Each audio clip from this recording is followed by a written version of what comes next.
The following presentation is a Windsor Wizard Broadcasting Network production.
Welcome to the WWBN Reg Fecal Gymnasium for a top 5 matchup in girls basketball. The number 5 Windsor Wizards taking on the number 2 Mead Mavericks. This is Rye Simmons and Kayla Morrow on the call today. And man, do we have one of the best games we'll see all season. Yep, Bryce, you just mentioned top 5 matchup. Windsor Wizards come into this game ranked 5 in the conference, while the Mead Mavericks are ranked 2. Windsor with home field advantage, and they have been playing a lot better recently and are red hot right now. Now, that is a huge key because, man, this Mead team can score. Incredible three-point shooting team. And, you know, they have a lot of familiarity just with playing Windsor. And these two teams have a lot of familiarity with each other. So whenever this matchup arises, it's always a great game. Yeah, and this is kind of become a rivalry as we see the same starting lineup as usual: Hess, Worsley, Jurasek, Gabby Gates, and Nola Greenwald. And like you were saying, Rise, this Mead team can shoot the ball, so the Wizards are going to have to definitely find their own offense and limit those shots. And, you know, I think it all starts always with the Wizards, with the defense, you know, and all those easy buckets you get off steals are going to be huge today. But I think that the Wizards need to take it to a next level. I think today we need to see more players be able to find their own shot because Mead does play some really tough defense. Yeah, for sure. And they come into this game winning 6 straight. We saw the offensive outburst winning by 71 to 19 last game. As you see, the statistics are pretty similar, but looking at that rebounding numbers, the Wizards really have an advantage. They do, and it's because the Wizards come into this matchup again with so much size just between Hess, Worsley, and Juracek. So if they can get boards here, I mean, it's really just all about the fundamentals today for the Wizards. I don't see a reason why they can't win this game today. For sure, they have that height advantage. They have that rebounding advantage. But we talked about it a lot last game. We saw it a lot last game. The Wizards are at their best when they are creating turnovers, creating steals, and turning that into quick points on the other end. And that steals per game, that's really what we saw be the X factor with this 6-game winning streak. Is they are really getting a lot of steals. They're getting easy looks in transition, and that I think needs to continue for the Wizards to pull off this upset win tonight. And speaking of pulling off an upset win, looks like we have a surprise as we're watching the warm-ups right now, and Willow Sharpie looks like she's dressed out. She's been injured for the last past couple of games, so if she is available for today's matchup, that would be a huge addition for Wizards, that she does bring a lot of offensive firepower to the team when she's on the floor. Yeah, and a lot of experience, like we've talked about a lot. This is a very young Wizards team this year. Sharpie was on that team last year. She knows what it's like to play in these games. She has that experience. That is a big thing if she's able to play tonight for the Wizards. And another key for the Wizards tonight, I believe, is that a lot of these times when they have these fast breaks and stuff, they have a lot of missed layups recently, and so these wins could have been even larger, but I think today they got to crack down on that. And if you have an open shot in that paint area, you have to make it. Yeah, and this is a Mead team that is going to be definitely this is a competitive team. 12-2, second in league, and 13th in the entire state. This is a talented team. This is a team that shoots. They don't have one main scorer like the Wizards do in Rayleigh Hess. They all score the ball, and it's going to be a great matchup. And I think this is maybe one of those legacy games for Rayleigh Hess. You know, I think that she has to show up today and really take control of the team. You know, a lot of times in the past game. She hasn't really had to have been the scorer. She had the game where she had 30 points, but she hasn't had to be the scorer these past couple of games. So I would expect her to have a great game today and really lead this team to victory. We've definitely seen her get involved in other ways, and this is a good game to do it. The Wizards, this is a talented Mead team, but the Wizards, there's no question they have the height advantage today, and if they can exploit that, especially in the half-court offense, when they're not on the run, it can be very key.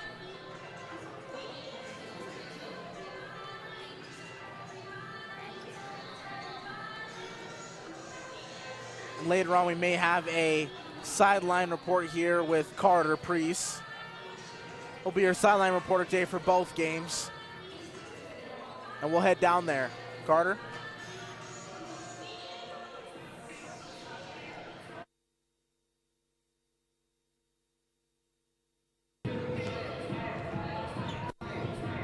Cool. Carter Priest down here on the sideline with Coach Rukeski tonight.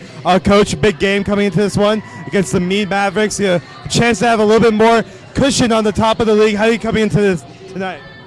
We got to be ready to play. Obviously, Mead's very talented, and they have the record to show that. They've had a tough schedule, beat some really good teams.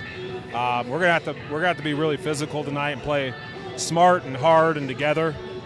This is a big rivalry for us, and these games are always fun. They're always competitive, so we got to bring our A game. For sure. And that defensive press has been working for you guys the past couple of weeks. How do you keep that press up and make sure this Mead doesn't score in the transition? You're talking about our press? Yes. I don't know how much we're going to use it tonight. We'll use it periodically at different times. Their point guard's really talented. Number 4, he can handle it well. He's smart. He doesn't get sped up. So we're going to be strategic about when and where we use it. And one more thing, what was the message for before tonight? Well, I haven't met with the team yet, but we had practice yesterday and we had film today at lunch, kind of over the scout and whatnot. But the message is, we got to be ready to play and keep that momentum going. We're playing really, really well, and obviously Mead's gonna, we're a little different now because we're sitting at the top, right? And so, people are circling their game with us, and so we're in a different position now than we were earlier in the season, and so we're in the driver's seat. But the biggest obstacle this team faces is complacency. That can get us to our greatest level, and so we're battling that. Just not being okay with where we are, and keep pushing and striving to get better every day. Yeah, for sure. Thank you so much, Coach. Boys games later tonight at 7:30. Take on a really good team at Mead. Catch it later. Make sure you watch this girl games, though. Thank you, Coach. Thank you. Yep, and that is Coach Rukeski, to be clear, the coach of the boys basketball team, which will be right after this against Mead as well. Both are huge games. This one first, we got this girls game. We're going to go At to Windsor commercial. State Bank, community banking is who we are. We value ongoing relationships, not just one-time transactions. Whether it's personal or business banking, our customers and their needs come first. When you choose Windsor State Bank, your money is invested into the community, providing loans, local support, and jobs, making our community a better place to live. If you're in need of a bank who is simple, helpful, and friendly to work with, then Windsor State Bank is the bank for you. Windsor State Bank, invested in our community, invested in you. Looking for Windsor's best pizza? There's only one place to go, and that's Pelican Joe's. Locally owned and operated, Pelican Joe's makes for great pizza every time. Pizza isn't their only specialty. They also make wings, salads, and everyone's favorite, pizza rolls.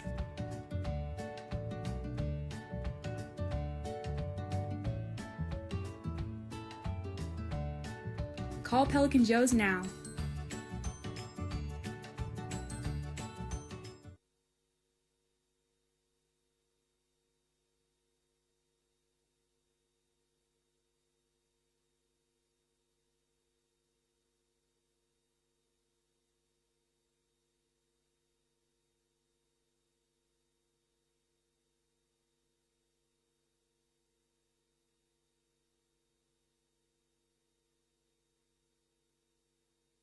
All right, welcome back to the Windsor Wizards Broadcasting Network. We are about to go right back down to Carter Priest, who now has an interview with the girls coach, Coach Nichols. Carpet's down here on the sidelines again with Coach Nichols. Coach, a really good B team, a good chance to take a hold of the division or the conference. In my bad. But how do you prepare for this game tonight? Well, I think at this point, we hope that we are prepared. We've had a great couple of days of practice preparing for them, and I think we're executing well, and I think they're ready. I mean, we're ready to have a matchup like this to see what we're made of. For sure, and your defense for the past couple games have been really good, only limiting some teams to 30 or even less than that. How do you keep up that defensive momentum tonight? Well, that's our goal right there. Is we've got some opportunity to do some nice things defensively. I think we're a little bit deeper, maybe not. But it's going to come down to who works hard and who wants it more. And I'm just excited to see a great basketball game. For sure, and we know this game is kind of a rivalry game, but a couple freshmen who are not new to us. What was the message for them today? I think really just keep doing what we're doing. We're taking one game at a time. We're learning from each game, and I try not to put too much pressure on the young kids, right? Just to adjust them in the game as opposed to putting pressure on them early. Yeah, for sure. Thank you so much, Coach. Good luck tonight. Girls game is about 5 minutes. Catch that. Windsor Wizard broadcasting there. Back up to you guys up there. Thank you so much, Carter. And Coach Nichols is definitely right about one thing, and that is that this should be a very good basketball game. That is, and she brought up another interesting point, which was the depth of both teams. And, when I was looking through the rosters and just the stats overall, I do feel like the Wizards have the advantage in that department. They're a little deeper. They have a little more scoring from their bench players. So that'll be another interesting thing to watch as this game goes on tonight. Yeah, for sure. And the inexperience of the Wizards freshmen, I think maybe affected them earlier in the season, but really we've seen them step up and make these plays. As Carter said, she doesn't like to put a lot of pressure on them, but I think they're ready for it. I think so too. About 4 minutes out from this game, we'll catch you back here at tip-off on the WWBN network. Don't go anywhere.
Windsor has won 6 straight with 5 league wins, outscoring conference opponents 331 to 105. The Wizards enter tonight's game at 9-5 overall and are perfect in the conference at 5-0. Windsor, averaging 58 points a game, are the number 5 ranked team in the state. This is the 24th meeting between the two teams. In the last meeting in 2023, Windsor defeated Mead 44-41. Wizards lead the all-time series 18-5. Windsor looks to stay atop the conference. Tonight's game features the Mead Mavericks and your Windsor Wizards. Fans down along our country, please rise and remove your hats for playing the national anthem while the Windsor High School Pit Band.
Your starters for your Windsor Wizards. Standing at 6'1", the junior forward, wearing number 4, Brady Ness. Standing at 6 foot, freshman forward,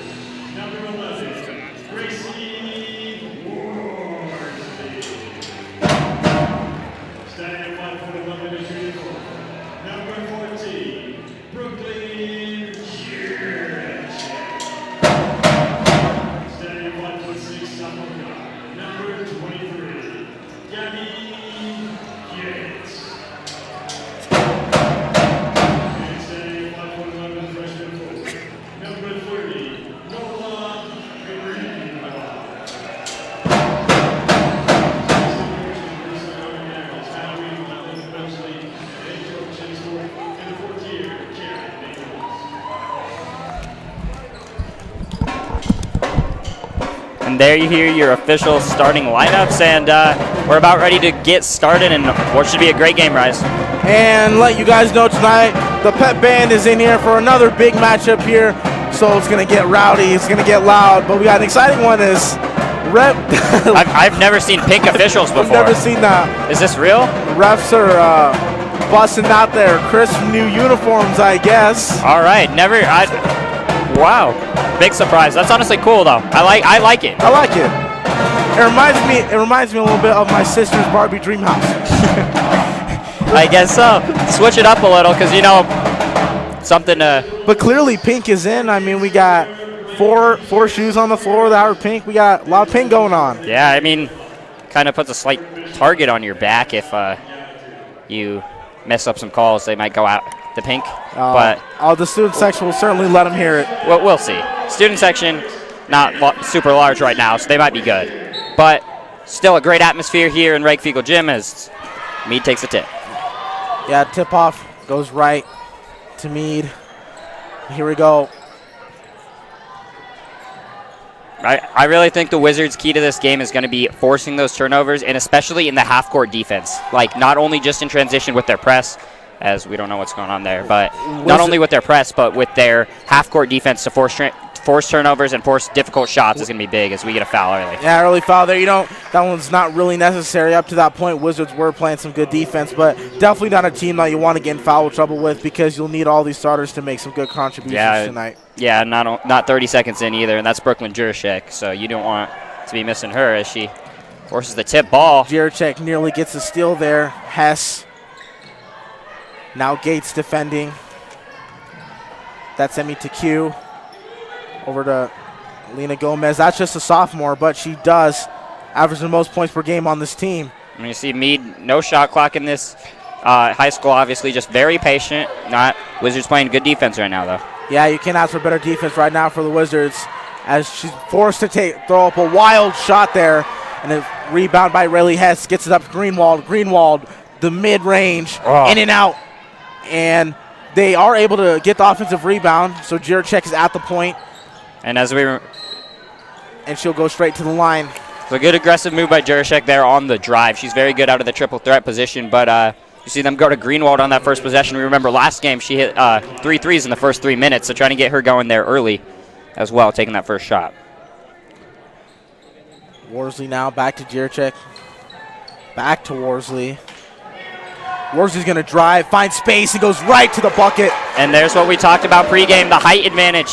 A great move there by Gracie Worsley, seeing that she had the smaller defender on her, taking full advantage. And when you have two girls listed at 6 foot, Rayleigh Hess and Gracie Worsley, that's going to happen.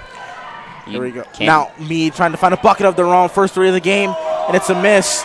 Welcome sign for the Wizards there, but an offensive rebound by TQ. And we know they're going to shoot those, so. And great defense there by Gabby Gates as she forces the deflection. Now here comes Hess, the front runner for this Wizards team, right into the lane. Wild missed shot, but Worsley is there for the rebound and the putback. So Worsley, 4 early points here in this first quarter. Yeah, and I just talked about forcing those turnovers and getting out in transition in the half court. Right there, Wizards start, and another one right there, the steals.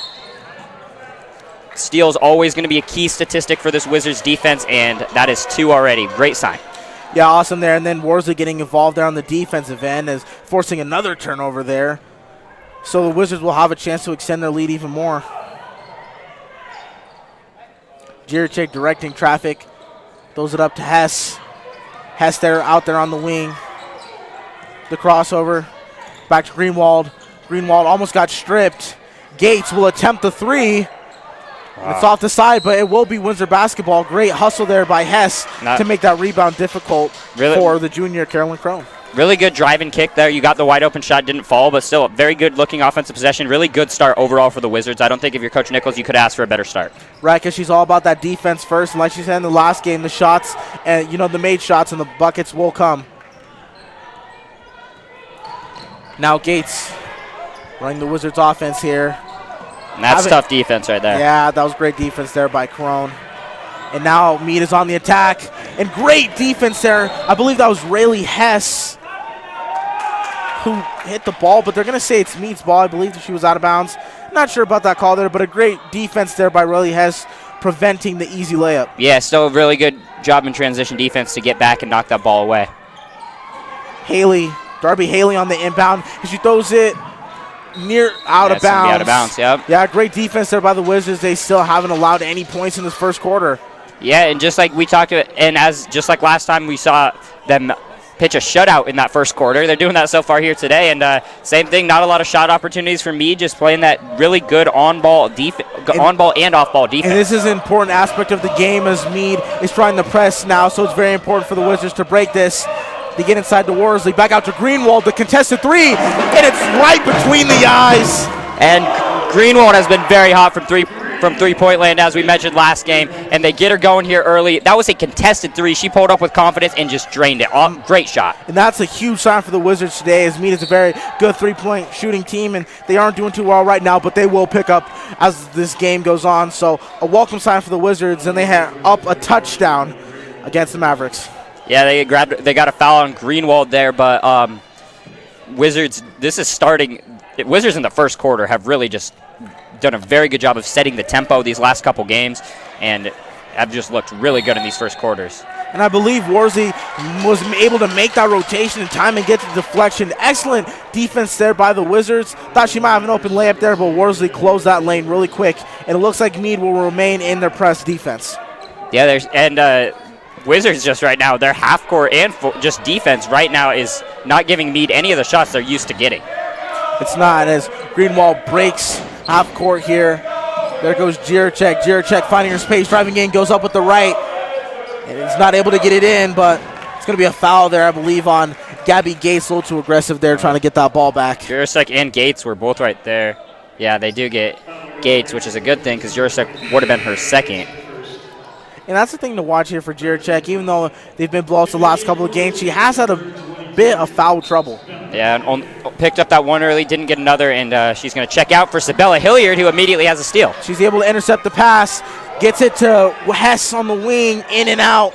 But an aggressive offensive rebound there. She does that so well. Sabella Hilliard, she gets so many extra possessions for the Wizards whenever she's on the floor. And we talked about this last game, how she doesn't necessarily fill up the stat sheet, but just very good at making plays like that, getting your team an extra opportunity. She also got them that opportunity on the steal, as layup is no good. A lot of physicality going on down there, and this one's going to go the other way. Yeah, again, a little bit heated there, a lot of collisions, and it's getting physical down there, and that's an aspect of this game, because Mead, is a small team. They're going to have to play a little more physical against the larger Wizards. Yeah, and that felt like a little bit of a makeup call with Worsley. The big kind of Mead player went down, no call originally, then they got her on a hit after that, so. Wizards in the press here, and look, there's Sabella Hilliard forcing another deflection. This time it goes right back to Haley. Haley will drive in and can't get it to go. No rebound for the Wizards. And Sabella Hilliard hustling on the floor again. And my goodness, she is all over the floor. And just like that, she gets the Wizards the basketball. And that's Coach Nichols' basketball right there. That's exactly what she wants to see, hustle and defense on that level. Just very, very tough layup, good interior defense, and then hustling to get that loose ball. Great job by the Wizards on the defensive end right now. Yeah, textbook. She is really the energizer whenever she comes off that bench as the sixth woman there. And how about the first quarter of last game and the first elite over half of this first quarter, 0 points. Yeah. 0 points in a basketball game allowed. So impressive. Wizards offense a little slower, but if you're holding them to 0 points, it's all good. Here's Gates now at the top. Out to Worsley. A lot of time we see the Wizards drive from that wing position. There goes Worsley. Looked like she might have been hit, but she's able to get her rebound. Not able to get it back in, however, and Hilliard was trying to crash the offensive glass once again. And you see Gracie Worsley aggressive on these drives. That's the second time in a row now that a Mead player has kind of tried to sell a call there, so maybe they're trying to get her in some foul trouble here early. Here's Worsley on the defensive end, nearly forcing another turnover. Now it's over to Greenwald. And look at this defensive rotation right now. Yeah, Mead still looking for their first offensive basket of the game, and it looked like Hess lost her balance there, so will be called for the foul. So that's the fifth foul on the Wizards. So the fouls have definitely been coming with this is a part of playing this aggressive style of defense, kind of. But overall, as Mavericks are going to get a chance to get their first points here, but overall this aggressive defense and just rotating the way they did there has been very, very effective. And Mavericks leading scorer Elena Gomez will go to the line for the first time. A little bit of crowd noise here, and she misses the first. Keeps the shutout alive. This we'll see Peyton DeSelms coming to the game for the first time for the Wizards, and she's another player just so good at her role coming off the bench, but also she can definitely put up some points and punches as well. And Gomez is able to get the second free throw as they score their first point of the game, and a mass substitution here for Mead as their second unit comes into the game. And this is where I think the Wizards need to take advantage because, looking at the stats and everything, it does appear that the Wizards do have the more experience and more depth on their team. Yep, and you see the Mead's playing their same zone trap, so same thing. The Psalms, the triple, can't get to go, but another offensive rebound there by Hess. A bit of an errant pass there. It'll be a turnover for the Wizards. And you see they go to Greenwald again, trying to get her going from behind the arc. That one didn't fall, but shows what they really like to get her shooting behind the arc. Mead still trying to get their first field goal of the game as that one goes off the side of the rim. The putback is not good there for Maddie Clark, the freshman, but she will go to the line, and the Wizards just got to stop fouling. Yeah, fouling is slowly becoming a slight issue. Very good hustle there by Clark, though, to get the second opportunity and just force that back up. You force it back up right off of the rebound. A lot of times you draw that foul, and that's going to be the second on Greenwald. Clark first goes back rim as Gabby Gates comes back into the game there for Greenwald. Greenwald with the 2 fouls will sit. And Clark is able to get the second here. It's going to be a timeout with 2:45 left to go in this first quarter. Wizards up 7-2. What do you see so far, Caleb? Well, you see, you can't. We keep mentioning it, but the Wizards' defense is playing at another level right now, and that's just continuing. The defense looks great. There is some slight concerns on the offensive end. I don't know if they're getting the looks they necessarily want to be getting. But if you're the Wizards, you have to be pretty content with where you are. I know Coach Nichols probably still has a lot of adjustments, but you have to be pretty content with the way you're playing defense right now. Yeah, I totally agree with you here, Caleb. And also, with the offense, I feel like they're having the open shots. They have had a few this game. They just need to start knocking them down. But a lot of times, it only takes one to go in for a whole team to get going offensively. So hopefully the Wizards are able to pick it up here at the end of the first quarter. And credit to Mead, too. A lot of their success this year comes out of this 2-3 zone trap. It's very effective defense that they run. It's kind of it looks like they're in a 3-2 even right now, but their zone trap is very effective, and it's showing that against the Wizards right now. And I think if you're the Wizards offensively, one thing you can do is I think they really need to use their height advantage with players like Hess, get her in the post down low and kind of just force them to either double or foul.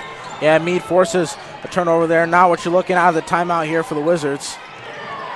But look at the defense there by Gates, completely smothering, nearly out of bounds there. As now it is Clark with the ball here, driving left and throws it out of bounds. And really, I feel like the key to forcing all these turnovers is absolutely nothing against this defense is easy. Even a simple pass, they are in the passing lanes. They're all over you, very aggressive. They make nothing easy. DeSalms and Hess will attempt to break the press here again.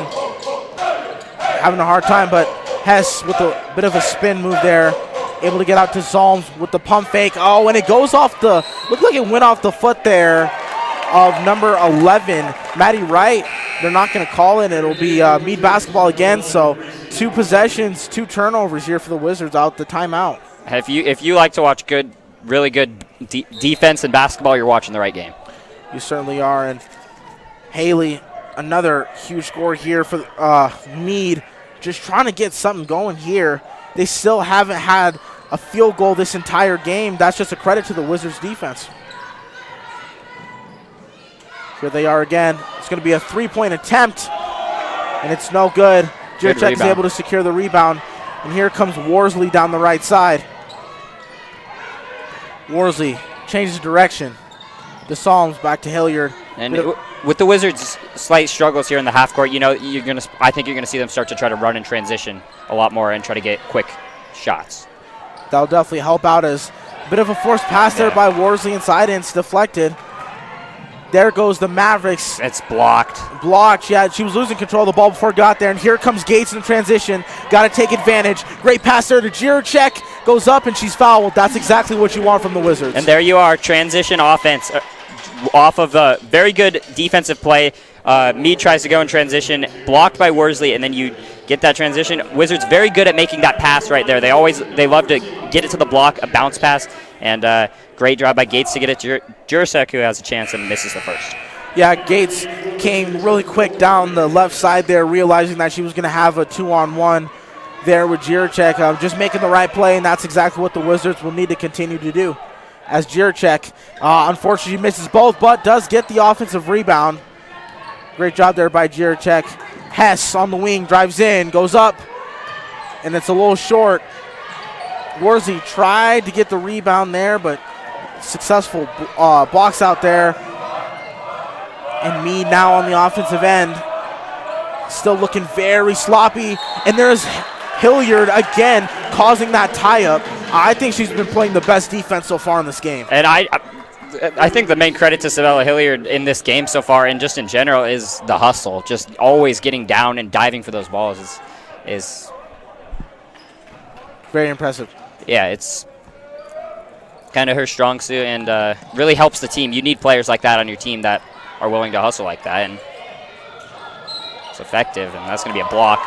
But if you tune into this game right now and you just look at the score right now and see 7-2, you might think, okay, these teams are maybe struggling, but this is really just really, really good defense. Yeah, and coming into this one, we expect that it could be a low-scoring game, it could be a high-scoring game. Clearly, we got a defensive game here tonight, so it'll just be who's making the little adjustments as the Wizards almost turn the ball over again. Has great pass inside there to Hilliard, and she was fouled, but what a pass there by Hess. The great vision to find Hilliard there on the inside. Yeah, they love going to that block down low, and Mead unhappy about that foul call, but the block was clean, but the second player inside, I think it was for Mead, number 10, Darby Haley, got the hit on the body. First free throw is no good. So both of these teams have missed a couple free throws as well. They're leaving some points at the line. And that's huge. We covered it early on in this one. The Wizards need to make these free throws and all these open shots because it's tough to find wide open shots out the floor, and they miss both once again. That's now 0 of 4 for the Wizards from free throws, and Mead 2 of 4. So don't miss free throws, but that's another turnover. And look, and now you see that was number 14. Addison Rodemaker, but you see her, and it seemed like she was a little rushed there, and that's what this defense does to you, makes you rush those easy passes. Absolutely nothing is easy about playing this Wizards defense. Gates orchestrating once again, just trying to get something going here. They're going to get this the other way. I'm unsure what the call is there. 6 seconds left to go here in this first quarter, 7-2. This will most likely be the last shot of the game. Of the court, of course. But, yeah, that was a weird call. TQ taking a three. She's able to knock it down. And that would be the end of the first half. They actually called a 2-point shot, but very, very low-scoring game here as we see a tough bucket there by Worsley. But 7-4 is your score here at the end of the first. What are you seeing so far, Caleb? Well, 7-4, they just get that 2 as time expires. Really tough shot there at the buzzer. That is if I'm me, that's what I'm looking to do more of, right? Just get to your spot. You have good shooters. Get to your spot and get those shots because they aren't even getting shots against this Windsor defense. If you can just, even if they're not kind of difficult, if you can get up jumpers like that, I think some of them are going to start falling for them. But we're going to send this down to Carter with a sideline interview. What do you got, Carter? Carter Priest on the side here with Coach Worsley. Coach, really good defensive half, only allowing 1 field goal in that last second shot. How do you keep the defensive momentum up? Well, we got to be able to play defense without fouling is the main thing. We're switching defenses on them pretty quickly, and that's what we got to do to keep them on their toes and stay out of foul trouble. You kind of answered my next question. How do you keep this team out of foul trouble with the limited numbers you have? We can do it by switching into zones and different things and playing more team defense than one-on-one defense. Cool. Thank you so much, Coach. Good luck in the second quarter. So, yep, the fouls definitely a concern. Thank you, Carter, with a total of 6 fouls in that first quarter. Luckily for the Wizards, though, they did split it. Greenwald had 2. The rest of the players only have 1.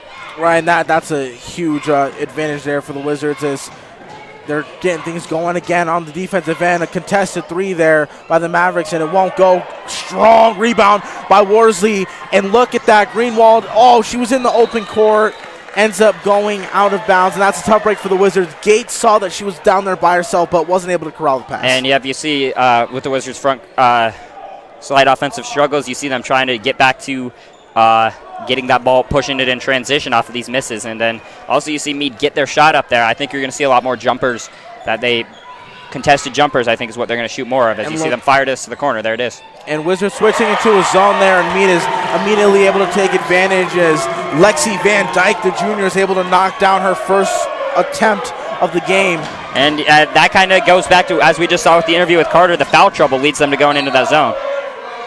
And a great job there by Jiracek driving inside, but I believe they're going to get that they before the shot. Yeah, they called on the floor, but great idea there by Jiracek, and the Wizards need to do more of that when in terms of cutting inside. And that's 3 fouls on Lexi Van Dyke now for Mead. Hess inside of Jiracek, and there they go on the inside, and Jiracek just can't get the layup to go, and it'll be a foul on Jiracek. Not a great foul there by Jiracek. I do like that offensive game plan, though. You have the height advantage all over the court with look just the height they have out there with Jiracek, Worsley, Hess, and Greenwald. You can take advantage of that in the post. Even though that shot didn't fall, I really like that offensive look. Wizards need to get a stop here a little bit to stop the bleeding just a little bit, as it seems like Mead has picked up a bit of momentum here. And just as I say that, the announcer's jinxes, Darby Haley throws the ball right out of bounds into the Windsor student section. Yeah, she passed it Dean Brockway there. It's, the incredible Dean Brockway. The announcer jinx never fails, though. Good job, Rise. Good defense. Hess to Greenwald. You knew both of these teams could play defense coming in, but just really you didn't expect it to be this low scoring. Open 3 for Jiracek, as you can't knock it down. Offensive rebound. A deep 2 for Gates. Can't get it to go, and the Wizards had 2 open shots there and can't knock down either. And again, no points to show for it, but the offense is looking a lot better right now, as that's going to be a trouble. But the look down low for Jiracek, and then a couple pretty good-looking jumpers. I think the looks is what you're seeing. The shots just aren't falling now here in the second quarter. Right, and the positives for the Wizards, like you've said, are the defense. You know, the shots aren't going down yet, but I'm still pleased with the way that they are attacking, and they are getting open shots, which is a positive sign. Yeah, as we have another open shot, Greenwald the 3, and she knocks it down. There you go. Greenwald can shoot, can't she? That is that's all the space she needs, and that really good look right there. Yeah, she is lethal, and hopefully this sparks the Wizards offensively, as now Mead will try 3 of their own, and it's short, and it's gathered there by Greenwald. And here she comes down the left side. They try trapping her. Great dribble move there. Pulls up mid-range. Can't get to go, but an offensive rebound. At least it looked like it was going to be by Hess as it slips out of her hand. And you can definitely see the offensive adjustments of both teams. You're seeing the shots go up now. You're seeing better looks. The quarter adjustments seem to be effective for both teams. Another 3-point attempt there by Mead. We're going to see a lot of those, and they're going to knock some down there as Carolyn Crone hits her first 3 of the game. Yep, and those are the shots against this Wizards defense you have to take. That's definitely enough space, and they take it. Coach Nichols not pleased with that last play as she takes the timeout there. Well, yeah, that's what I said for the adjustment, is to just to put those shots up. You have the shooters, and that's what the Mavericks are doing. Wizards on the other end doing the exact same thing, though. Greenwald knocking in that second 3-pointer. And watching Coach Nichols on that sideline, she's visibly a little bit frustrated, especially with the Wizards offensively so far. But, I mean, defensively, there's not much more that you can ask for. They switched it to the zone there, and Mead took advantage. But overall, they've been playing very well. Yeah, they're trying to switch it up and play more team defense, as you saw with the interview with Carter. On the offense, though, Nola Greenwald, only a freshman, and the shot and ability to rise up at her height over the defenders is something that the Wizards, you're going to be seeing a lot of over her her future here with the Wizards, and she could be one of the, I don't know what the 3-point record is for total 3-pointers in girls basketball here at this school, but that's a record I'd say she could potentially have an eye on if she keeps this up, because she's a very good shooter. Very, very well said there, Caleb. And looks like DeSalms and Hilliard will come onto the floor. And I like this unit, you know, with the leaders of Hess and Jiracek, with the youngsters, Gates, DeSalms, and Hilliard. A lot of energy out there. Coach Nichols mixing up the lineup just to get something going here offensively. Yeah, if you see a lot of the starters come out, but see if this unit can maybe get Hess the ball down low. We'll see what they do. They're going to run a screen here. Hilliard is trapped and nearly turns the ball over, trying to find someone there. Finally gets it out there to Hess. A lot of bodies around the Wizards, and a contested three there by Windsor. And another missed shot there for the Wizards, but I believe, Hilliard will be called for the reach in there. And another foul that you just don't really need. Yeah, it's only Hilliard's first, but Wizards definitely fouling plenty.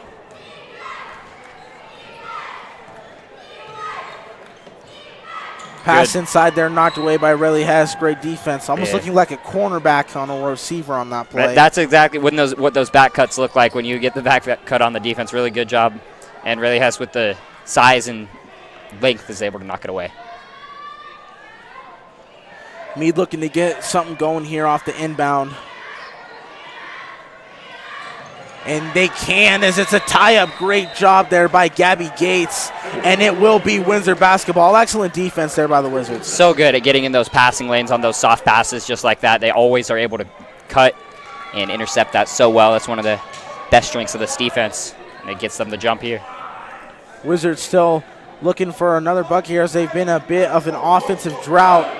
And Mead continues to press. Mead's coach very unhappy about that call. Jiracek tried getting inside to Hilliard there, but there just wasn't much space there. See Mead moving in transition here. And a nice floater there, and it's in and out. We've seen a lot of those shots by both sides tonight. And here come the Wizards in transition. Hess driving inside, awkward shot, and they're going to call an offensive foul. That's really good defense, transition defense from Mead, though. It is. They got back really well. And you saw them, Mead's trying to speed up the tempo of this game, running in transition, trying to get that Wizards defense before they're able to get set. Worsley and Greenwald back into the game for the Wizards, as the game is tied 10-10. Very low-scoring game here in the second quarter. Just over 4 minutes to go here. Nearly a steal there by DeSalms. Greenwald, excellent defense there. Excellent defense there by everybody. Still looking for an open shot is Mead. A bit of an awkward play there, and it'll be another foul on the Wizards. That's going to be Jiracek. I think that's going to be her third. And just like that, Sabella Hilliard will come right back into the game for Jiracek. And that's tough, because that was not a good pass, and they were about to get a steal if she doesn't get that hit. Crone, the inbound, deflected there, and it will remain Mead basketball.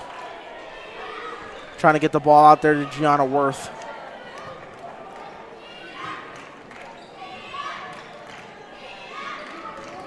Tough pass there. They get it inside, and it's back out.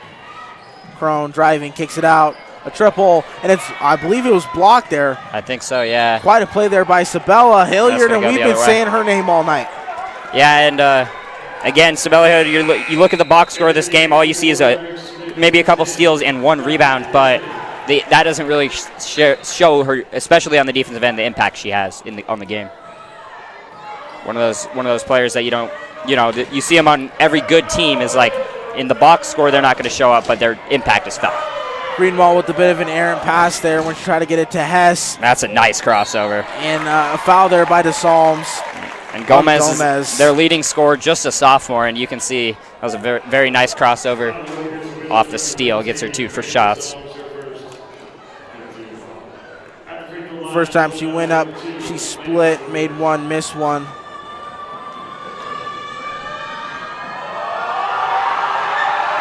As her third attempt of the night is up and in. So Mead will take their first lead of the game, 11-10. The midway point here in the second quarter. Gabby Gates will come in for Rayleigh Hess. So after that very low scoring and great defensive start. Wizards defense still looks great, but their offense, especially the offensive turnovers, is keeping them down and now trailing in this game when it feels like they are playing better. And man, when you watch this Mead defense, like they are all just flowing to the ball all together, so tough. It's really good communication and switch offs. That's a good and take, though. That was great ball movement there by the Wizards to get some going as they had the space for a drive, and just like that, they're back at the line. And you need to hit some free throws, you know?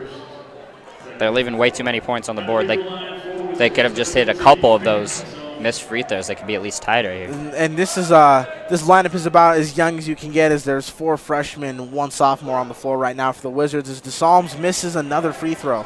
Wizards just can't get a free throw to go, and maybe that's an announcer jinx again, but man, really tough break here for Windsor as they've missed all 5 of their free throws tonight, and finally they knocked down the 6th. So they cut the lead back down to 1. And here comes the junior Darby Haley. And now if you're the Wizards, if you can force a turnover, I think they should run straight in transition. And here it is. Go. There they go. Gates. Great recovery defense there by Mead. Immediately they get the ball back. Incredible recovery by the Mavericks. And a heads-up play. Windsor gets the ball back, though. And ref pointed the wrong way. Never mind, they don't. Mead, you can tell they watched their film on the Wizards. They know they want to run in transition. The second they turn that over, they are sprinting back and getting that defense back. And that's really the difference in this game, is that the Wizards aren't able to get those transition points because of Mead's ability to get back so quick. Not only that, but they really haven't been forcing as many turnovers as they have in the past few games, and that's just going to happen because Mead is a very talented team. They're going to protect the ball here as they're still looking for their offensive rhythm. So you see Wizards trying to... Oh, what a move by Worth to get inside, and they're going to count the bucket. That was a great move there by Worth, but that's the downside of playing the aggressive defense that the Wizards play, is when you sell out for being in those passing lanes like that. If they can get that cut and get by you like that, that can potentially happen. Really amazing move, though, to get the N1 by Gianna Worth, and now Mavericks up 3. Split the defender, got it to go, and completes the 3-point play. And that's just another foul to the Wizards. Mavericks in the bonus again. Wizards continuing to be slow, trying to get out that break and get across half court. Hess to Gates in the corner, thought about the shot. Puts up the floater, can't get it to go. So here comes Mead in transition. It's just tough looks right now. It is a wide open 3, and it's in for Worth. And Worth adding to that Maverick lead as they're up 7. At some point, Mead's going to defensively adjust, right? And offensively adjust and get.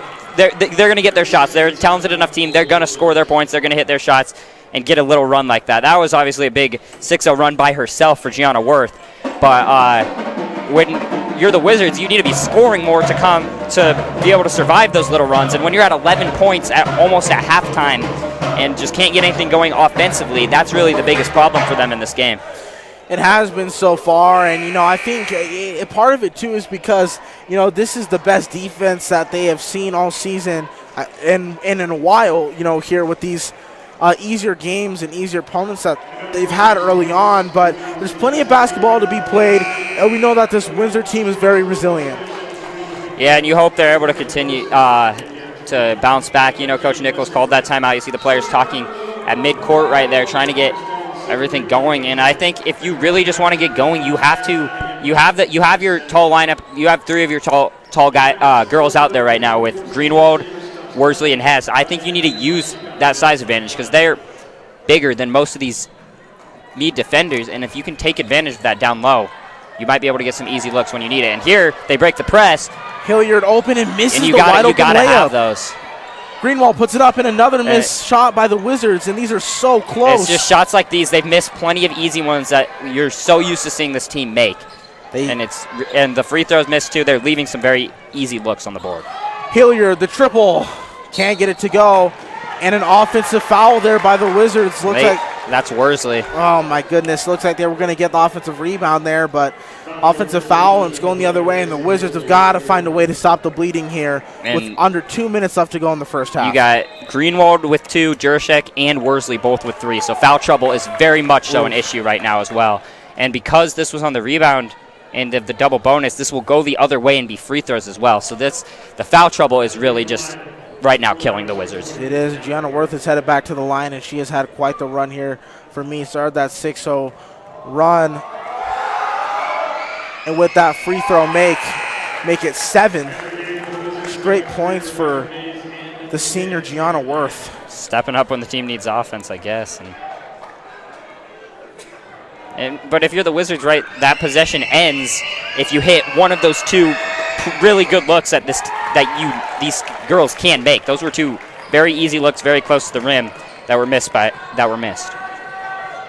Mays in the corner, off the back iron, and Wizards can't get a rebound there. So Mead will look to continue their run here. And this is kind of, you see Mays and Minen. Oh, that's not good. That's going to be Greenwald's 3rd as well. So now you have Greenwald, Jurashek, and Worsley with 3 fouls. And just like that, Mead finds himself at the line again. So Wizards really just killing themselves here with fouls. And and you see, partly because of the foul trouble and partly because I think Coach Nichols just feels that she needs a spark, she brings in Mays and Minen right here. But now Worsley's going to sit with the 3 fouls, and this is not a great spot to be in, where we talked about the height advantage and having that talent with Worsley, Jurashek, Greenwald, with them all with 3 fouls. That can potentially be an issue as they finally get a break on the missed free throw. Finally there, Hess able to get the rebound. And Wizards trying to stop the drought here. Mead has gone on a 10-0 run. Hess searching for offense. And this is where she just needs to create. She's the star of this team. Oh, no. This is really good defense from Mead. It's a tie-up, and it's going to be Mead ball, so another empty possession here for the Wizards. Yeah, I don't know for sure if Carter Priest, I think, is going to speak with Coach Nichols at halftime. Very intrigued to see what she's going to have to say, and we pray for Carter down there. Wizards. She can't be too happy about this. Trying to get a stop here on the defensive end just to spark something. Good screen there. Great set play. The back cut is up, and they can't get it to go. That's good defense right there. Can the Wizards run out of this? Great rebound there by Minen. She throws it off the Mead defender, so it goes right out of bounds. Heads up play there by Minen, and she got trapped. That works out of the trap.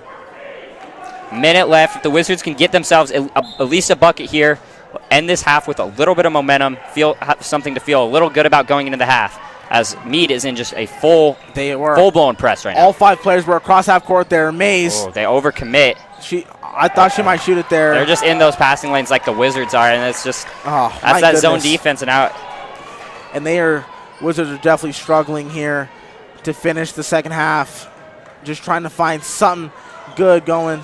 Another good screen there and an open 3. Oh, that is a Haley. Nasty very good looking move there from Haley. The jab step into a 3 just drained. And Rise, you called it coming in that these 3-point offense of Mead is going to be a tough thing to deal with. And right now, all is falling down for the Wizards. Yeah, they find themselves down in a 13-point hole with Mead with the ball again. So trying to just get another stop here going into halftime. It's tough to find some positives here in the second quarter for the Wizards. That's been very rough. Yeah, and if you keep 24 points is also not a lot at this point. Like for an offense as good as Mead, as that's a back cut, things are kind of the defense is even falling apart here for the Wizards here with 8 seconds. Wizards need a bucket here going into the half. Hilliard turns the ball right back over. I think they're going to get Mead on a foul right after the play, though.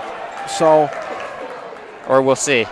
No, they're going to get the Wizards, so that's going to be free throws. That's another killer foul, and things are just, these last couple minutes have been brutal. They have been brutal. Wizards. Wizards find themselves down 15 points. And that's just the kicker. That's a very tough call as Hilliard went down and got a block call right after she turned it over. With only 1 second left, Mead wasn't going to get a very good look. They were going to have to just put it up from half court. Now instead they get a chance at 2 more.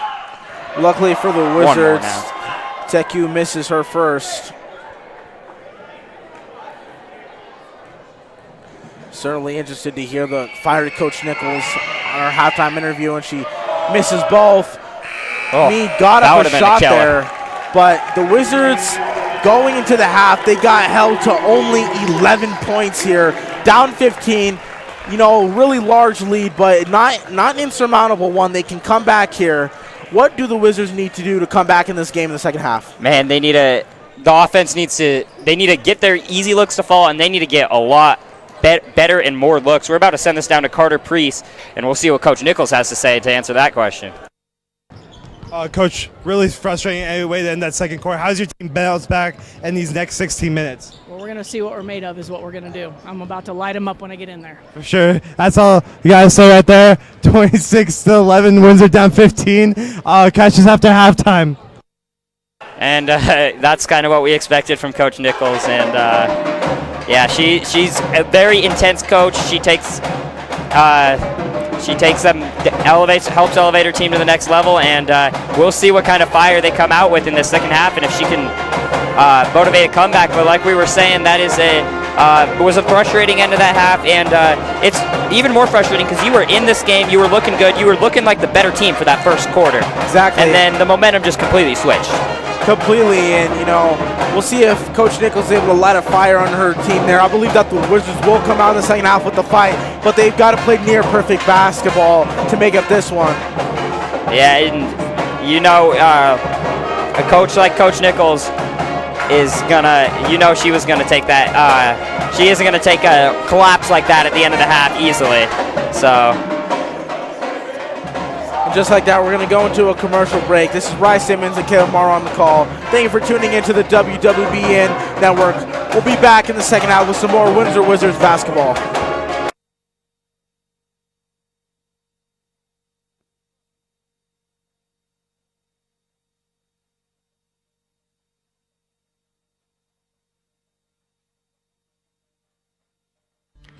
At Windsor State Bank, community banking is who we are. We value ongoing relationships, not just one-time transactions. Whether it's personal or business banking, our customers and their needs come first. When you choose Windsor State Bank, your money is invested into the community, providing loans, local support, and jobs, making our community a better place to live. If you're in need of a bank who is simple, helpful, and friendly to work with, then Windsor State Bank is the bank for you. Windsor State Bank, invested in our community, invested in you. Looking for Windsor's best pizza? There's only one place to go, and that's Pelican Joe's. Locally owned and operated, Pelican Joe's makes for great pizza every time. Pizza isn't their only specialty. They also make wings, salads, and everyone's favorite, pizza rolls.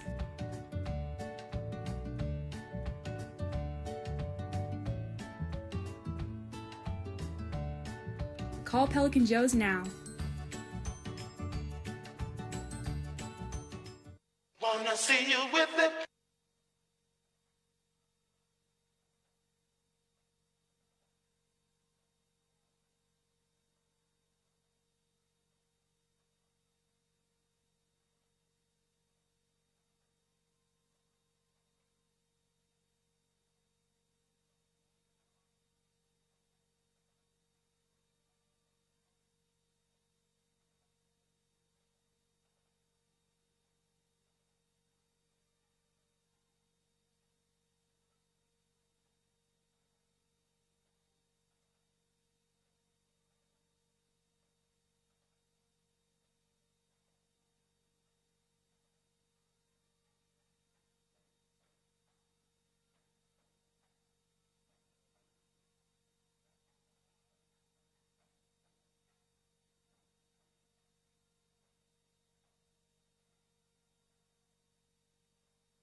Welcome back on to the WWBN's production of Windsor Wizards basketball. Caleb Morrow here with Rice Simmons, of course, and saw a little collapse at the end of that second quarter, and very fired up Coach Nichols went and talked to her team, and we're about to see what adjustments she made.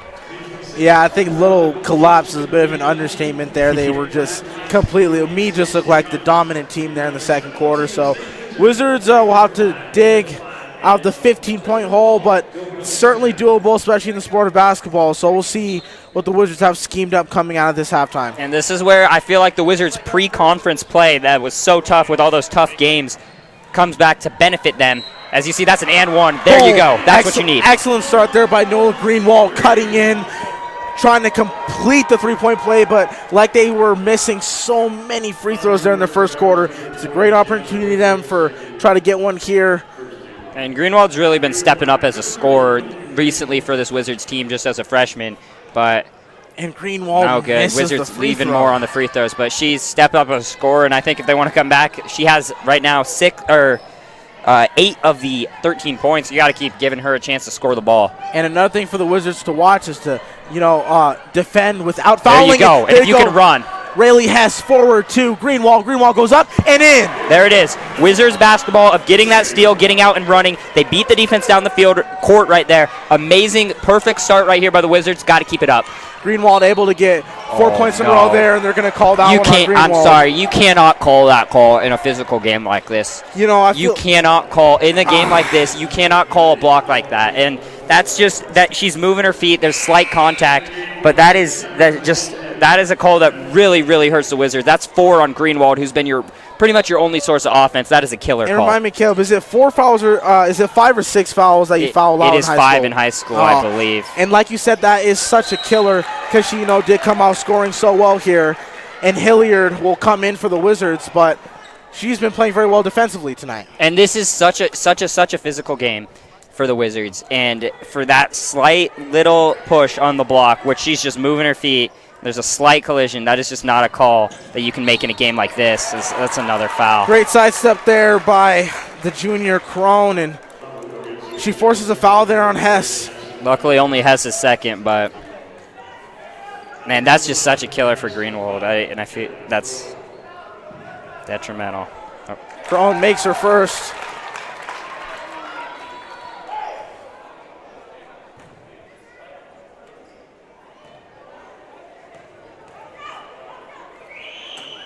And the second as well.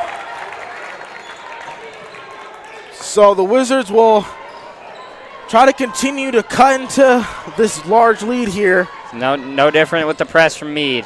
See if they got an adjustment to break it right here. If it ain't broke, don't fix it, as Gates goes around all of them, kicks it out to the corner. Good drive by Gates right there. I thought she might go up with that one as she was approaching the rim. You got to drive in there. And you see just the Wizards just kind of standing around right here. You need it. That's a bad pass. I feel like you need to get something going. You got to get cuts. You got to get driving. You got to get the ball in the post. And they're just not. They're kind of playing, letting this zone dictate how they play and just standing around the edges. And this feels like a must-need stop here for the Wizards because, Mead is going to try to slow this game down because they have such a substantial lead. So, and if their zone's going to keep being that effective, getting these turnovers and running in transition off of missed shots and turnovers is going to be key for the Wizards as well to pick that pace up as well, as there's a good defense. Great, like you said, Cave, great defensive possession there by the Wizards, but you got to get a bucket here, down 13 here. Still a lot of time left in this game, but certainly got to get the ball rolling. And you got a lot of good looks that you missed in that first quarter or in that first half, but you got to get those looks right now. And you see right there, you got two back. You got to go right now. I like that. Yeah, there you go. Jirchek getting to respond. Hilliard with the great offensive rebound. Wizards good able hustle. to control it. Worsley at the point. Now back to Gates. Gates with the quick move. You need to get something inside, I think. Yeah, she had nowhere to go there. Get Hess the ball down low if you can. Jirchek driving inside, that's a hit. Yep. And she's fouled. Good. That you got to get that aggression is exactly what the Wizards need. They need to drive like that if they want a chance, and getting this clock stopped, pick up those fouls. Good aggressiveness by Jurshek. You need more of that, I think. Hess here on the inbound. Searching. He's going to have to throw it up to Gates. Gates corrals it. This has been a long possession here for the Wizards. Hilliard to Gates in the corner. Hey, get that down low if you can't. She goes right to the defender. There you go. Great job by Hilliard. Get back. Worsley inside, layup, and it's in. Great recognition there by Gracely Worsley to go inside. And just like that, the Wizards cut the lead to 11. If the Wizards are going to win this game, they're going to have to get a lot of points in the paint.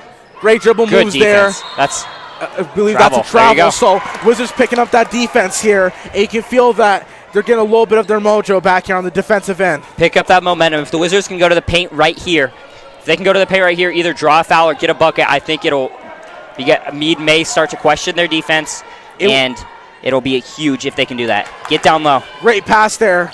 Jurczyk on the boundary inside of Hilliard. There you go. Worsley's all by herself. Goes up, and it's in! There you go. That's what you need. And one by Gracie Worsley. Such a force inside. And just like that, the Wizards have cut the lead to 9. That's the height advantage that they had coming into this game. You get that ball, force it down low, collapse that zone.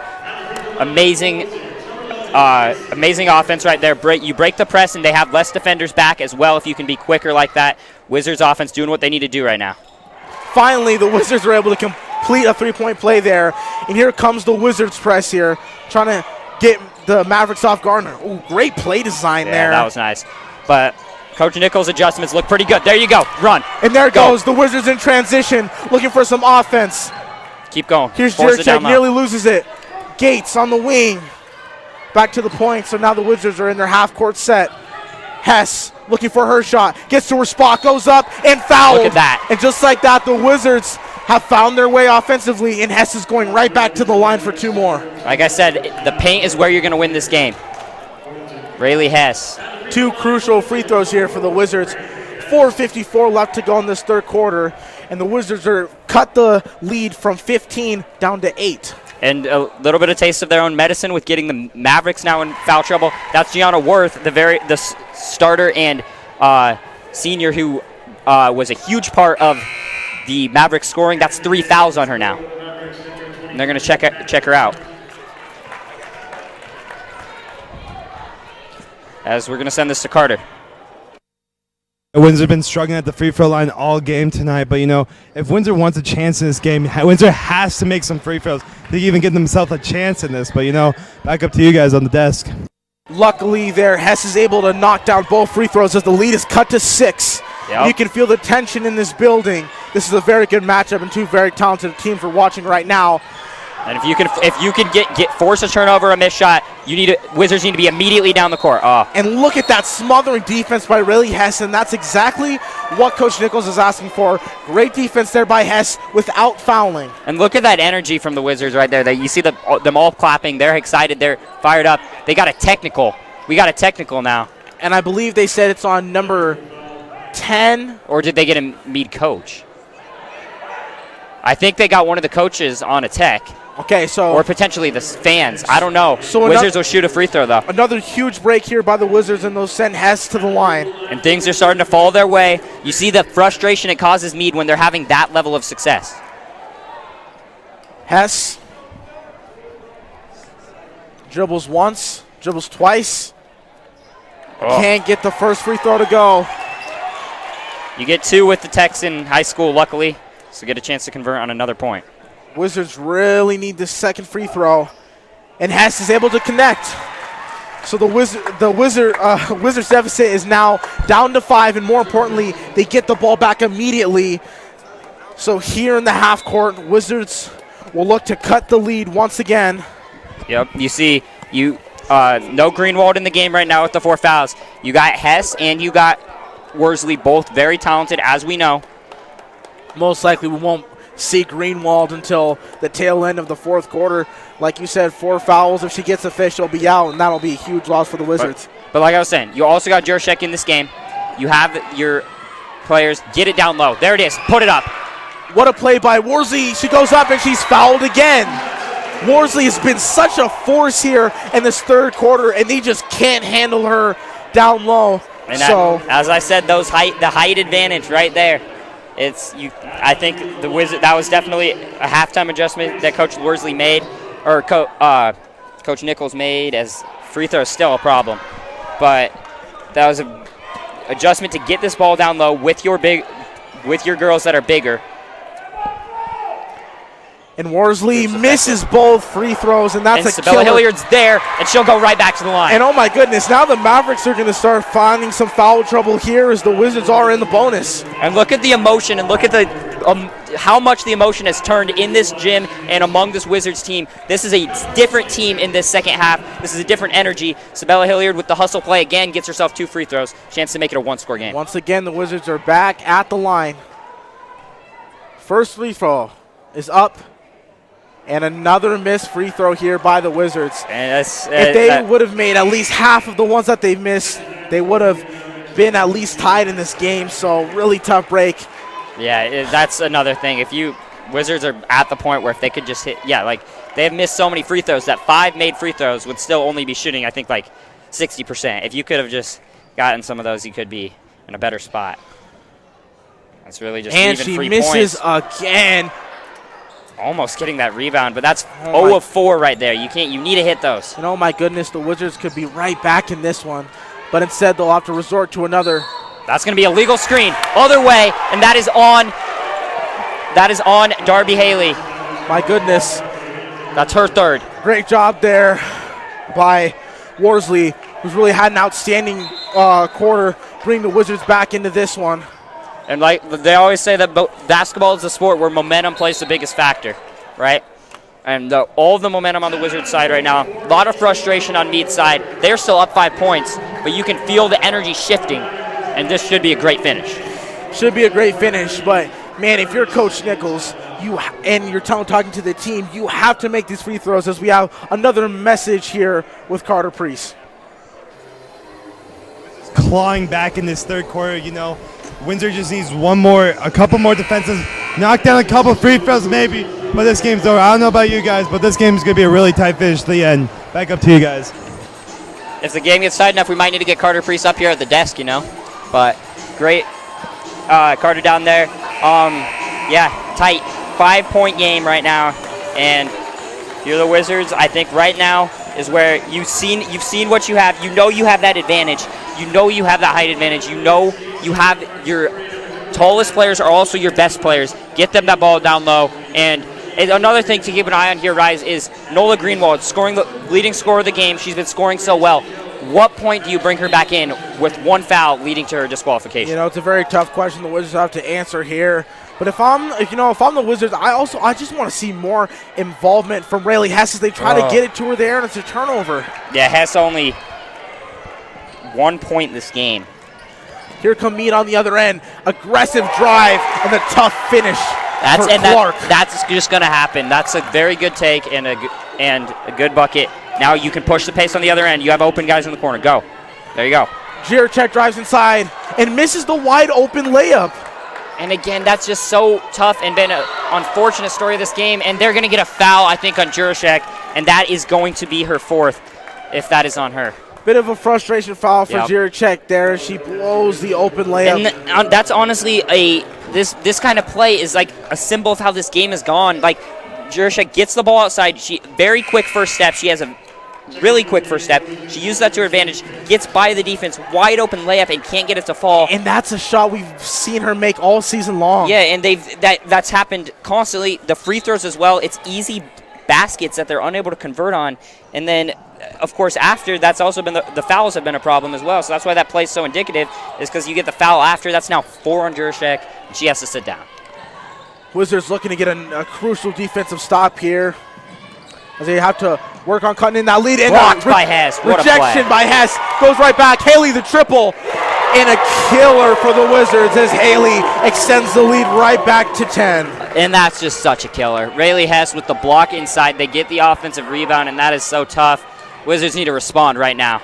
And I believe they're actually going to call that a 2-point shot there. Yes. Slight break. So it's 32. Wizards down 9 here. Hess trying to get something going. Hess trying to make it happen for herself. What a take. There you go, Rayleigh Hess. And that's the Rayleigh Hess that we know, that we've watched all season on this Windsor Wizards broadcasting network. Here she is on the defensive end. Goes inside, and another rejection there by Hess. Look, and you can feel the intensity on this defense. There's the Psalms there. Rayleigh Hess really stepping up right there. She knew the team needed a bucket badly right there to stop the bleeding. does it herself on the take, and then gets back on the other end and gets a block. And if you're the Wizards, you cannot allow any open shots here for Mead as another tough bucket. That is ball. And it's in and out. That was a lot of ball. This is an amazing take by Hess. Look at those long strides using her height advantage, but the foul on the other end is killer. That's going to be Gabby Gates, only her second. Rademacher first is out. Lead stays at 7 for the Mavericks. I know, just a lot of, especially on the Wizards side, but on the Mavericks side too, a lot of points left on the board. As that continues, they're going to get a jump. Oh, and a tough break. Worsley is looking for the over the... Worsley very frustrated with the official right here. She's looking for the over-the-back foul there. Mead wants a tee, but that is very much so an over-the-back foul. And that's just so frustrating because she's right. She controls the rebound. Mead player reaches over. Gabby Gates knocks it away. And that should be Windsor basketball. Great heads-up play by Gabby Gates, deflecting it right off the Mead player. And so the Wizards will have another chance to cut into the lead. There's so much energy in this gym right now. Mead section wanted a technical on Worsley, and you can just feel the energy. Big defensive play there by Gates. Get the ball down low right here. Get this to Worsley. Hess is going to be fouled there. That's free throws. You got to hit them. Got to hit these and that's been the name of the game here is free throws for the Wizards. So, and we got a Mead guy down here in the student section, not in the student section, the parent section, that's getting fired up. But everybody's fired up. It's a very close, and it's been a very physical game with a lot of fouls called. And to be an official in this game's got to be very difficult. Hess knocks down the first. Nothing but net. Hopefully that's a sign of things to come. It's only a 6-point game.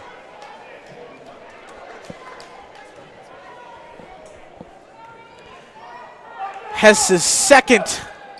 She's able to knock down both. That's and big. The Wizards are back within 5. Mead Defense. On the attack. Step back 3. And the stroke looked strong, but wasn't able to get it in the basket there. And the Wizards will be back on the attack. That's kind of fortunate for the Wizards, though. That was a lot of space for Darby Haley. She hits those shots a lot. Big miss, though. DeSault's working her way through the middle. Hess driving. Oh, she's going to get a carry there. Yep. Allen Iverson carry. She picked up the ball there. And I think that's just a slight bit of indecisive. She saw Worsley coming open in the corner, too. She wanted to take it. Didn't, I think, a little hesitation on what to do there just led to the carry. Wizards looking to make another stop here defensively. Haley strolling across the Crimson W. Goes right. Pass off to Rodemaker. She's being guarded by Hilliard. Good defense. You got to stay out there. Hess daring the three-point shot there, driving inside into the corner. Oh, no. Oh, and a terrible foul there by Worsley. And that'll send Alina Gomez, the sophomore, the leading scorer for this Mavericks team, to the line for 3 free throws. That's a nightmare. And these are going to be 3 huge shots here. I don't know if that's right. The board is saying that's Rayleigh Hess. I don't think that was on her, though. And the first one goes down for Gomez. Yeah, they have the wrong number, so they're talking about that. Hess saying it wasn't her. Hess with 3 fouls right now, but Worsley also has 3 fouls. So a little confusion there. We'll see if they change it. I believe that was Worsley's 4th foul, though. And the 3-point play is completed. That's killer. Oh, my goodness. Wizards back down 8. Gates up the left side. Nearly turns it over. There's still plenty of time in this game. Gets it over to Hess. Hess finds her way inside, goes up. Strong, can't get it to go. Good take, though. Gets her rebound. Battling inside there. DeSalms inside to Worsley, and she'll be fouled there on the floor. But Worsley will go to the line for 2 free throws off her own. Man, this is a physical game. And everybody is involved in this game right now. I think this is the most fan involvement we've seen all season for a girls' game, and rightfully so. as Worsley's first free throw is up and rattles home. So both sides hitting their free throws now. It's very much a struggle earlier. And the second is in as well. Lead cut back to 6. A little over 1 minute left to go. A steal with a transition bucket right here would go a long way. It would. Here, everybody get pumped up. Wizards desperate for another stop. You're down 6 right now. You want to get this game a little more manageable before the end of this quarter. DeSalms, great defense, and the block by DeSalms. DeSalms in transition, going all the way. Slows down. Hess in the corner, thought about the triple, elects for the mid-range, can't get it to go. That's killer. And a missed opportunity there. She had the open 3, elects with a floater, can't get it to go, and Mead gets the ball right back. That's not a bad decision. Shot just doesn't fall. Hess hits that a lot. Oh, and these are some questionable fouls. Foul there by Hilliard. As that official is continually calling the fouls per Michael Vassa, so it's been the same one calling all those, and that's 3 on Hilliard. Wizards just, they're racking up the fouls on the stat sheet. I'm running out of room. They really are, and back to the line is the Mavericks, and they're able to knock down their free throws, and that's been the big difference in this game. Mead has been knocking down their free throws, and Windsor hasn't, and just like that, they're down 7 here. Yeah, we don't have missed, the amount of points the Wizards have left on the board between missed free throws and missed layups alone is got to be a very high number, as that is now down 8 for the Wizards. Here, you want to try to get a score here. You're still very much in this game. You saw the run. They were down 15 at one point. They're still very much in this game. You got to get something here. Mays to Hess. Hess to open layup, and she gets it to go. Give and go right there. First quarter almost complete here. An open 3 for the Mavericks. And it goes straight in. Van Dyke. They can shoot. My goodness, that's not the time to leave an open 3 there. 4 seconds left. Oh, no. And Hess tries to dose it up. She got the foul and it's a shooting foul. There you go.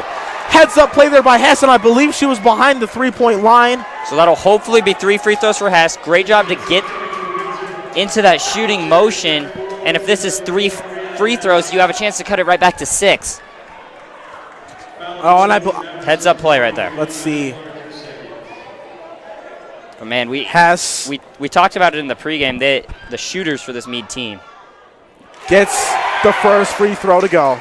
The shooters for this Mead team is key. Like right there, it seems like the Wizards are in that game. That 3-pointer to move this from 37 to 32 to 40. See, as they only got 1, they only got the foul on the arms, not the shooting foul, so that'll only be 2 free throws. She misses the second. 40 to 32 is your score after 3. I think we're about to get it. We're about to get a quick interview with Carter down there, and we'll be back up here. But man, if the Wizards can get this close, this has a chance to be a very, very entertaining ending. Only trailing by 8 points, very much in this game. We're going to send it down to Carter right now.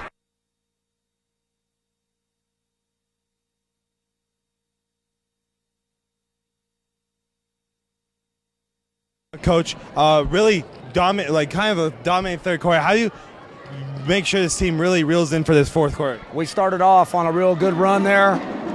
3 of our starters have foul trouble with 4. We're going to put them back in fourth quarter and let the chips fall where they may, but we got to make a run here to start the fourth. I'm glad we cut into it in the third. And with those 3 starters with 4 fouls, how do you keep them out of the foul to get them fouled for the rest of this game? I'll tell you right here, Mickey Mouse defense. Somebody drives, I'm Mickey Mouse. My hands are right here. Thank you so much. Guys, fourth quarter. Windsor only down by 8. Back up to you guys. Down by 8. That's a point a minute. They need to be up with 8 minutes to go in this one. And like you said, I saw that a lot. Rayleigh Hess was telling a lot of the I saw her telling the younger players, hands up, don't foul. It's tough, though. It's very hard to not foul when you're trying to play good defense. And at the Wizards level, you're trailing. You need to play good defense. And that's what makes it so hard to be in foul trouble right now when you're trailing like this. Exactly, and as you see Nola Greenwald back into this game, I think she's the most important person to stay out of foul trouble because down the stretch, she is by far the best 3-point shooter on this Wizards team. So it'll be important to keep her on the floor. So Jurashek, Greenwald, and Worsley all with 4 fouls out there right now. 1 foul and they're out, and Coach has all of them out to start this quarter. Lucky break there for the Wizards as it goes off a Maverick defender. Worsley with the ball now at the point. She finds Greenwald. Greenwald, the triple. And can't get it to go, but another offensive rebound by the Wizards. Hess, the three. Can't get that one to go. But Jirchek gets the rebound back to Hess. Hess, the mid-range, finally knocks it in. Wizards might have got a little break there. That looked slightly out of bounds on that edge. But either way, great hustle by Jirchek. And only down 6. Wizards, missed layup. Go, run. And there goes Greenwald with the speed. Gets it up to Hess, and it goes off her fingertips and out of bounds. Oh, no, that was exactly what the Wizards needed. A transition bucket there would have gone far.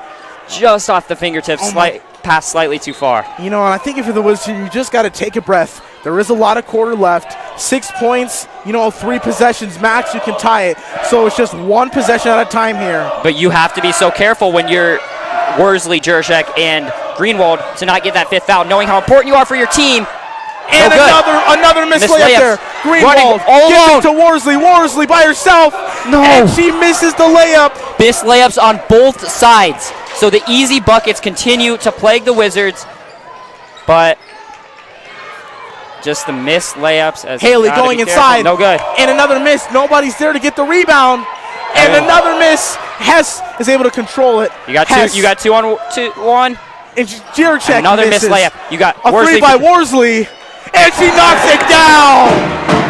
A dagger from downtown. Absolutely huge shot from Gracie Worsley. You can't get the layup to go. Why don't you get the three-pointer to go? Big shot. Only down 3 for the Wizards. You have a great finish in store for this last 6 minutes. And here we go. Jirchek, tough defense, even though the foul. That pass is too far. That's out of bounds. Wizards basketball. Huge play as we see that huge, absolutely massive 3 right there by Worsley. Cuts the lead to 3. Wizards, oh my goodness. We'll see if they make any. They're not going to make any subs here. And you can feel the tension in this building. A lot of game left, but the Wizards have a chance here to tie the game. All 5 starters are still out there despite their foul trouble because this is crunch time for the Wizards. And that's 3. You got 3 on 2. They break the press. Euro step. No! They call a charge. And the Mead defender was not at all set. The Mead defender was not at all set. That is an awful call. And that's a bang play. I feel like Jirchek could have passed it out. And that'll be Jirchek. If that's a foul on Jirchek, that's her 5th, and we won't see Jirchek for the rest of the game. And Mead's fan section asking for a technical, but that's just absolutely a killer call for the Wizards. Jirchek, such a big part of what this team does, and she is now out of the game. You knew you were 1 foul away, but for that to come on the offensive end like that is absolutely crushing. It is, but for the Wizards, you just got to get right back on your horse here. You're still only down 3, and you've still been playing good defense here in the second half. That's just such a tough call, and the defender looked clearly in motion to me. What a move there by Haley as it rims out. Offensive rebound by Mead. Mead still trying to get some going here. It's back to Haley out there on the outside. Greenwald has to let her go past with those fouls. And another miss. No good again. You got to secure this rebound. And it's saved, and it's out of bounds. Wizards ball. Yeah, strange play there by the Mead Just defender. Absolutely. Wizards defensive unit in the clutch comes through again. Amazing rotation. They couldn't miss a couple rebounds, but they made those shots just tough enough. They get the misses despite the foul trouble. And we have a lot of yelling, a lot of words coming from this Mead section right below us. Hess gets it into Greenwald. Here comes Greenwald. Down the right side. Crosses left. And a timeout there by Coach Nichols. Oh my goodness, a lot has conspired here. The Wizards were down 15 at halftime. They've cut the lead all the way back down. Now they're only down 3. Coach Nichols scheming some here on the timeout. What have you seen so far, Caleb? That call against Jirchek is just so brutal to get her out of the game with the 5 fouls on the offensive end.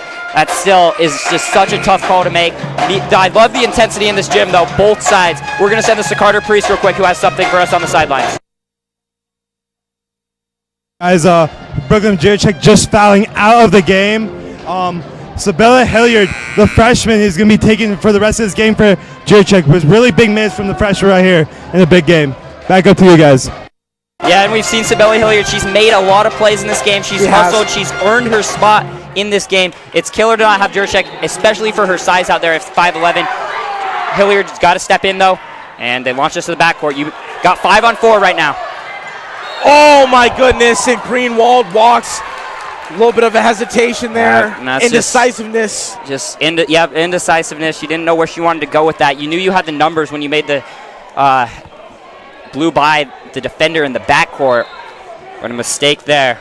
And so the Wizards showing a zone right now. They'll have to get another man. stop. Hess. Wizards just playing solid defense here. Thought about the three, driving inside, kicks it back out. Good defense. Another pump fake, makes it inside. Are you serious? And that's Worsley's 5th foul on a slight touch. You can't make that call. I'm sorry, you can't make that call. And just like that, Worsley is fouled out of the game. That's two of the Wizards' best players. That's two of the Wizards' tallest, best players.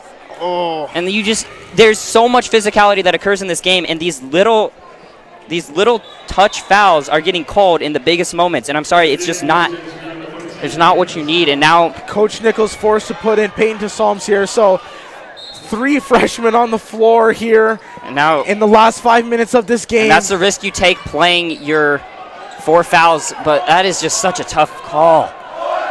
It really is. There's Greenwald. She also has 4.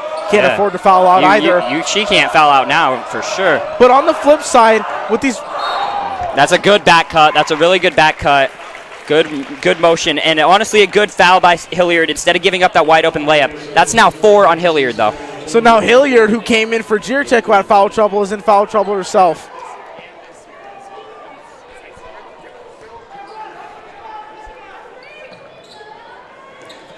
Mavericks on the inbound, searching.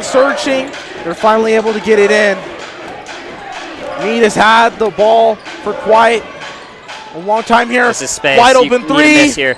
And she can't knock it down. Here comes Greenwald in the transition.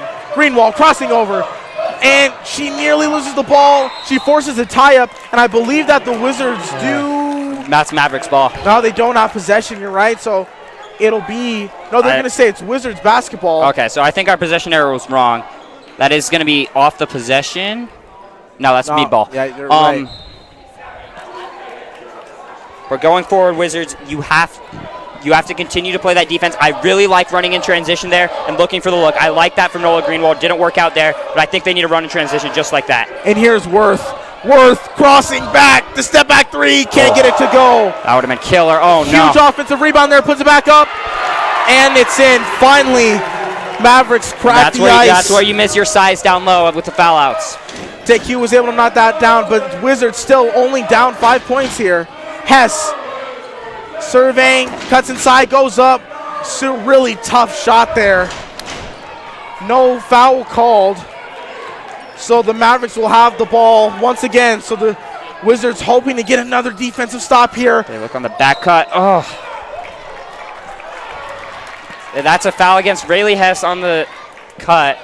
That'll, I think, be her 4th. So now Rayleigh Hess is in foul trouble. So that is now Hess and Greenwald out there with 4. Hess, Greenwald, and Hilliard all out there with 4 fouls themselves. You've already lost two of your starters to foul outs. You got to be careful. And that could have been a foul on Hilliard. Thankfully, it wasn't called. And ball stripped. She scoops the ball right back up. You got to go. Greenwald, they forced the tie-up, but it will be Wizards basketball this time. Yeah. Heads-up play there by Mead, stopping the Wizards in transition. And that not only because to force the tie-up there, gets Mead the possession arrow back, but Wizards had numbers on the other side. They were ready to run. They wanted a quick, good look. You know that's where they're at their best. That was a very big play to get that tie-up by Mead. The Wizards need to score here on this possession. Greenwald to Gates. Gates inside. The floater over. Hilliard is up and in. Big rebound there by Hilliard. What a play there by Hilliard to cut the lead back to 3, and the Wizards are back on the defensive end. Absolutely massive rebound. And put back by Hilliard. You get the shot to go. Now is where your defense, full out best Windsor defense you can have. And Worth, probably the best player on the floor for me, going to work, cuts inside, and she's fouled. I believe that foul will be on the floor, but the Wizards do have 5 fouls, so she will go to the line for 2. Thankfully, that one's only on to Psalms, only her 2nd. If that was any of the other ones, that could have been bad. You see, Gates gets to her spot a little off. Absolutely great job. Huge play by Hilliard to be in that spot for that rebound and put it right back in. We got to hope for some missed free throws right here. Worth makes the first. Worth has been having herself quite the game here. Started that run that sparked that 15-point lead at halftime. And Worth is able to knock both down, extending the Mavericks lead to 5. Still a 2-possession game here for the Wizards. Wizards still in this game. They need something offensively. You need to get going quickly here, and you need to break this press right here. They have 3 in the backcourt. They're full back now, but Hess waiting. Hess finally goes left. She's trapped. Cross court to Greenwald. Greenwald the 3. Can't get it to go, and it will be Wizards basketball. Big. That was big that you're able to force that into staying their ball. I like the shot from Greenwald. You're a really good shooter. Been your best shooter this year. Just doesn't hit it there. There's plenty of space. They're able to get it into DeSalms. On the wing. Gets it to Hess. Hess thought about the 3. Crossing, driving inside, and she's fouled. And that's a good job by Rayleigh Hess. She knows that she's the leader of this team. She knows she has to step up in spots like this, especially when players are down. She steps up, forces a foul. She got to hit. At least you got to get these free throws, make it a 3-point game again. And Mead fans asking for a travel on that. I don't see the travel. But even on the second free throw through the Wizards, you got to crash the boards here because any extra offensive possession is huge as Hess misses the first free throw. It's the story of the game. The amount of points the Wizards, if the Wizards end up losing this game, you look back and say the free throws and missed layups, that's probably at least 20 points that they left on the board. She's able to knock down the second, so Wizards cut the lead to 4. 2:30 left to go here in the fourth quarter. They break the Wizards' press, but here's where if you can force you got to force an error by Mead.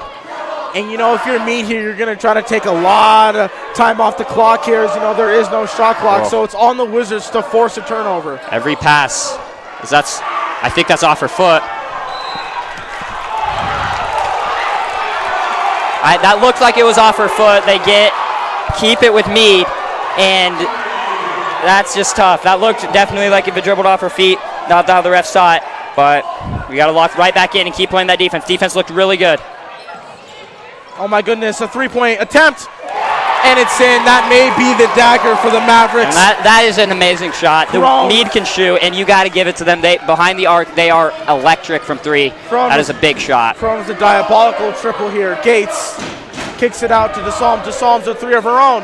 And just like that, the Wizards cut it right back to 4th as they return with a 3. That is a shot you needed. Peyton DeSalms only in this game due to foul trouble, and she makes it happen. Knocks that down. Absolutely huge shot from DeSalms to keep this game close.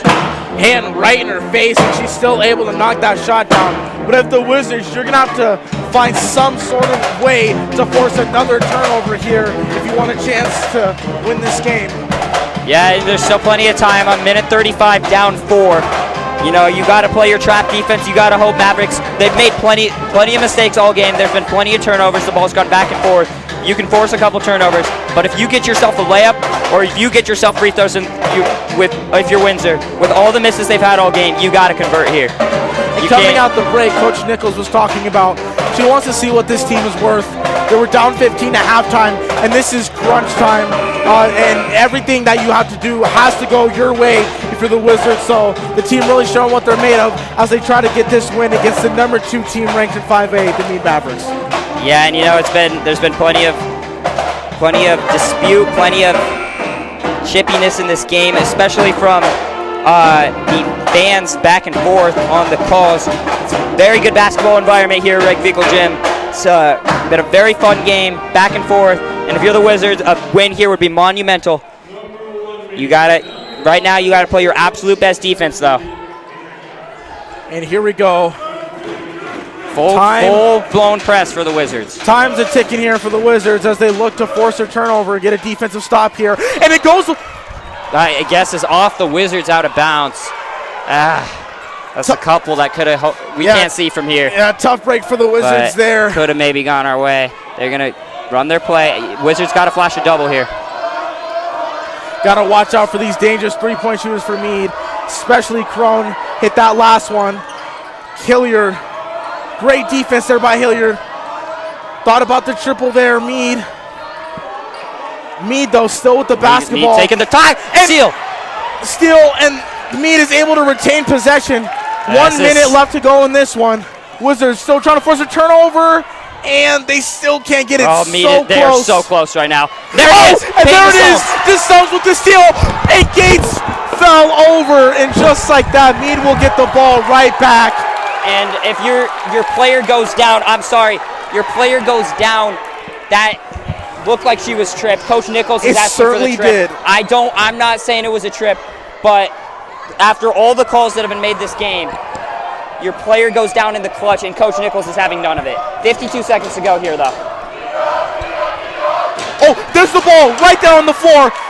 DeSalms forces a tie-up, but it's Mavericks basketball once again. That's where that jump, at 3 minutes when Mead won that jump ball, when they forced the jump and it was Wizards possession, that's where that comes back. Luckily for the Wizards here, that does mean that if they do force another tie, it's possession. So I would expect the Wizards to be aggressive, trying to force a tie to get the ball back once again. And it's a nearly steal by Hess, and they say it's Mead basketball once again. They're going to say that one goes off Hess, and the Wizards are oh so close to forcing another offensive possession. Just been so close on so many occasions. They almost forced the turnover like 3 separate times. They forced the turnover. Their player goes down in transition after tripping over one of the Mead players' feet, and then you get that close. It's tough. Oh my goodness, and everybody is so hyped in here right now. See the replay here. And yeah, this is that put back by Hilliard, the last Wizards bucket, but man. And oh my goodness. If the Wizards don't end up winning this game, you can't help but think about how close you were on so many occasions. They were, and if I'm the Wizards, I'm feeling great about that, because you do have possession if you do tie it up, but also Mead is really uneasy with the basketball right now. Yeah, and you see that the ball has been loose constantly, set many times. And Wizards as well also have plenty of timeouts at their disposal. Yeah, I really think their defense looks great, and the Mavericks do look a little flustered. They're putting the ball on the floor. They're making some mistakes. You have the possession now if you can force a jump ball, but the downside here is there's 43 seconds and you're down 2 scores. So you really need to make it happen. Right, and it would be absolutely huge here if they could just get a turnover right now. Coach Nichols fired up on that sideline, and this whole place will be fired up as the Wizards are on the quest for another turnover. And they deflect the pass, but again, it's Mavericks basketball. It's like every single time is going off a Wizards player. That one was definitely off Greenwald. She knocked it away. Good defense, though. Really good defense by the Wizards. They get it in, though, in the corner. Over the outstretched hands of Hess, and time is ticking down. They're going to foul. And that's the only one, basically the only one who can foul. It's DeSalms. That's only her third. And it's just tough there for the Wizards, because Worth has been the best free throw shooter of the night here for the Mavericks as she goes to the line. The Wizards can only hope that she can't knock these down. She can definitely shoot.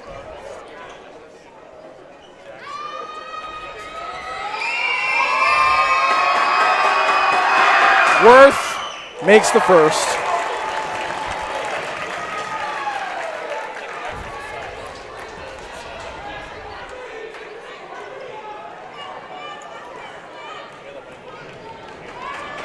And Worth misses the second. Makes the second as well. It's a 6-point game here. You want a 3 preferably, probably, and you got to get it quickly. So here come the Wizards, 35 seconds here, looking for a 3-pointer. Greenwald, you got to get Greenwald the ball. Greenwald is wide open. It's deep. And it's in and out for Greenwald. Yeah. Oh, and it goes out of bounds, and it's Wizards basketball. Get the ball back. You're still down 23 seconds, and so Wizards gonna try to get a 3-pointer here. And it's 23 seconds. Greenwald's your best shooter there. I like the shot. You had Gabby Gates wide open in the corner as well. If you want to make one more there. And with 23 seconds, time is not on their side. Quick 3 right here. You got to put it up quick. They lob it into Gates. She gets it. Gates gets it. There's Hess. There Hess will attempt the 3. And she knocks it down! 1-3 by Rayleigh Hess with the foul. Number 4 to get a 4-point play. And the answer is yes for Rayleigh Hess as she knocks down the biggest bucket of the season. You can't ask for anything better than that right there with the Wizards. 23 seconds. You run your off-ball action to Rayleigh Hess. She knocks down the 3 with the contact. A chance to make this a 2-point game, and you have possession. She hits knocks it down. You have possession right here if you can force a jump ball. 18 seconds to go. You got to get on the ball, though. That's a dangerous pass. And they get a foul on Gabby Gates on the back. But because of the and one play in the free throw, you can afford one missed free throw right here and still be within one score. What a shot by Rayleigh Hess. And another important thing for the Wizards here is that they still maintain possession here. And you have 15 seconds, which when you're down only one score now is not a lot of time. Is still enough time to get this ball up the court. You have a timeout as well. You got to hope for at least one miss right here, though. The first free throw for TQ is up, and it's in. In the clutch, Mead has knocked down all of their free throws with much props to that. Wizards can only hope that it's a miss here for the sophomore. It's up, and it's in. That's respectable. That's huge shots as Greenwald's quickly up the court. She got. I thought that she may have been pushed out of bounds there, but it looks like they're going to get her stepping on the line, and that contact's been called all game, but that is not. They don't get the call there. Unfortunate. You still have the possession. Honestly, you need to get a very quick steal here if you're the Wizards, and they prolonged this game very well, but it may be coming to an end if they don't get a steal here, and they're going to get a foul on the arm. So Greenwald reaches across, knocks the ball loose, but she's now going to be fouled out, I believe. They get this on her. So many foul calls, and this game has been very physical. Refs blown that whistle many times tonight. What a tough game here for the Wizards. Obviously, the game's not over till it's over, but 12 seconds to go. First free throw's no good. Yeah, 12 seconds. Going to be a really tall task here for the Wizards. It's still possible. They are down 4, so you need a 3 and another bucket. And you're down. Now you're without Worsley, you're without Greenwald, and you're without Durshek. So that's probably three of your 4 best players you're without. 3 stars are without. And they Another miss miss. both. Hess is able to get the rebound. And they get Hess out of bounds, and she falls down. And they don't call a foul. They don't call a foul. And we don't get the basketball right back. We understand the officials are in a very tough spot, and this is a very hard game to call. But it seems down the stretch that every time that Mead gets the Wizards are not getting the foul calls that Mead's getting. And that's a tough one right there with Hess getting pushed down. Mays just doing is forced foul, to which you have foul to there. do. The Wizards needed that call. Hess did all she could do, got the rebound, was dragged on the way down, no call. That'll most likely be the end of this basketball game. And it's been a great game, and this has been a very good ending. And even if the Wizards don't go on to win this, you have to like a lot of the intensity, and the Wizards down 15 at half, never quit.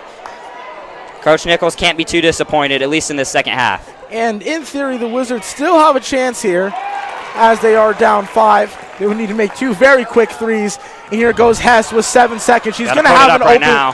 She's going to. All right, 2 seconds.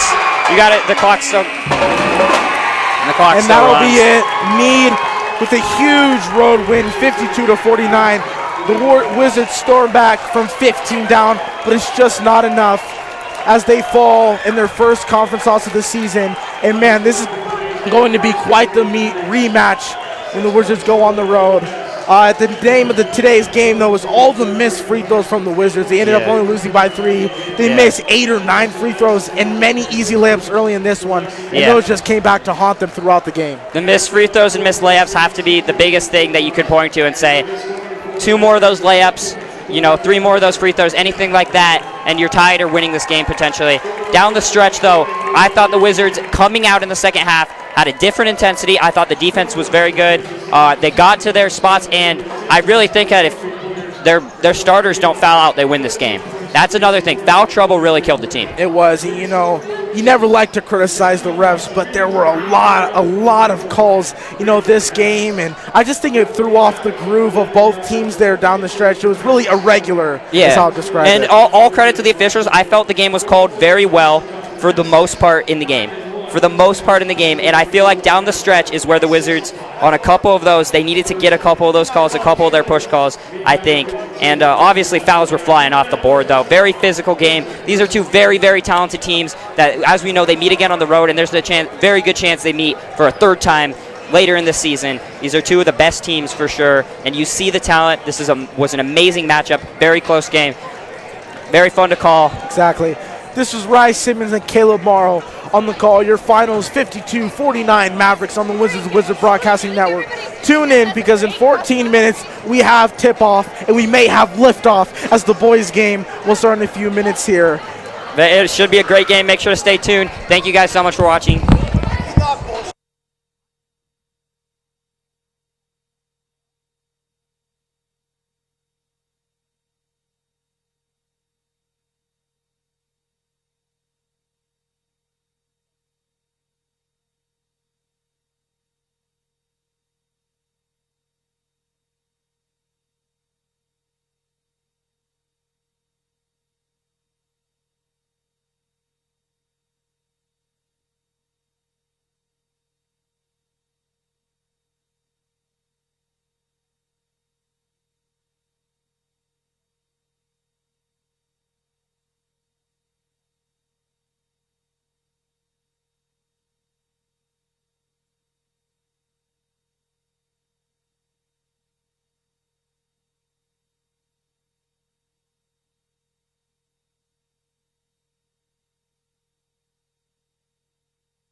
The following presentation is a Windsor Wizard Broadcasting Network production.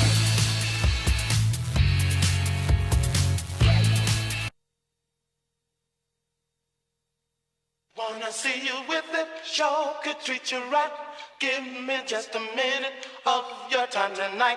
We both are here to have big fun, so let it rip.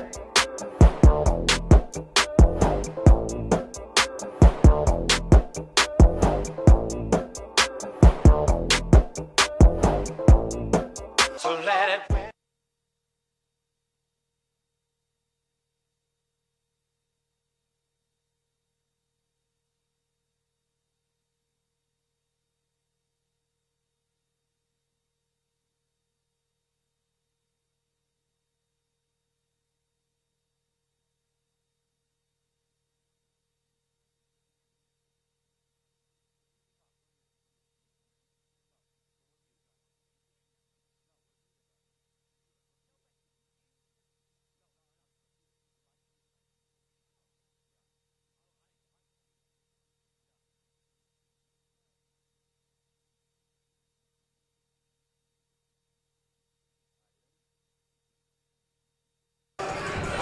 Okay, here we are back for the boys competition. Yeah, I'm Julia and this is Mikey. We'll be your hosts tonight. We're here at Reg Fiegel Gymnasium, getting ready for an awesome matchup between the Mead Mavericks and your Windsor Wizards. The Wizards looking back to bounce off of a win against the number one team in 5A, Silver Creek, back in another conference game against the Mead Mavericks. Yeah, which is interesting because Mead Mavericks actually ended up losing to Silver Creek. So it's interesting that this competition is going on. We'll see how the competition goes. It's definitely a lot of implications in this conference here. Now, starting lineups for the Wizards today will be number 3, Tedeschi Keyworth, number 5, Madden Smiley, number 24, Henry Jones, number 30, John Backhouse, and number 32, Johnny Reed.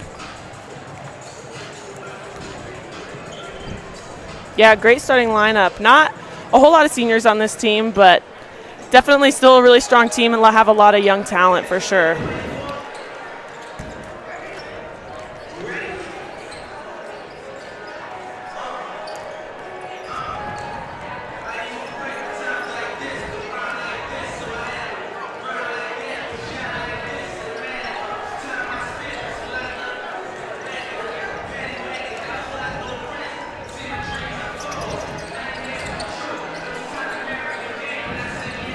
So the player to watch this evening is Johnny Reed. He's averaging 9.3 points per game.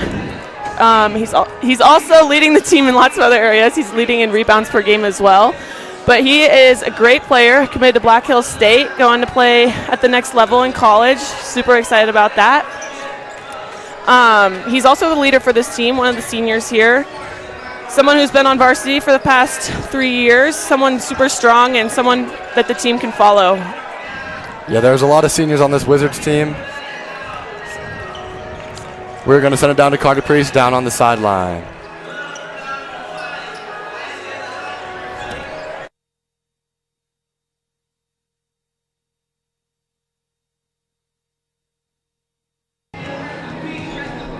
Coach Rukowski, we did talk earlier before the girls' game, a little closer to game time, about 3 minutes. How are you feeling about this right now? Excited. The boys are excited. I'm excited. It's going to be a great one.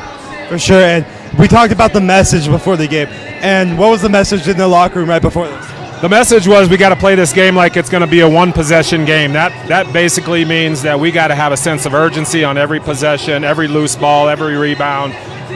We gotta act like it's going to be a one-possession game, and that possession matters because it's going to be a tight game. And if we have play with that kind of urgency, I think we're setting ourselves up. Cool. Thank you so much, Coach. Good luck in this game. Back up to you guys at the desk. Thank you, man. Like Rukowski said, this is going to be an exciting game here. 2 rivals, 2 powerhouses in this conference. Yes. These guys are excited to get after it tonight. Yes, definitely. No matter where either team is standing in the rankings, it will always be a good game. The rivalry runs so deep between these 2 teams. So excited to see this competition. And this rivalry goes outside of basketball too. These 2 schools compete in almost everything. Same classification, same leagues. It's deep blood. A lot of these players are multi-sport athletes competing with each other, not just on the court but on the field, on the track, and all that good stuff. Yeah, that definitely makes it a little more personal between the athletes just because they see each other so often. It's easy to get a little more competitive with each other, especially on games like this, because it's just, I don't know, it can be a little more emotional, I guess. Very, very emotional. Looks like a big house in the student section over here for Windsor. And you're getting close to game time here. Mead brought fans. Windsor has all their fans as usual. It's going to be a loud one here in Rec-Fiegel Gymnasium. Yeah, the gym was definitely very loud at the end of that girls' game, so hopefully they can carry that energy on to the next boys' game. That'll be super exciting for this gym and for the players, and it helps the players play better, I think.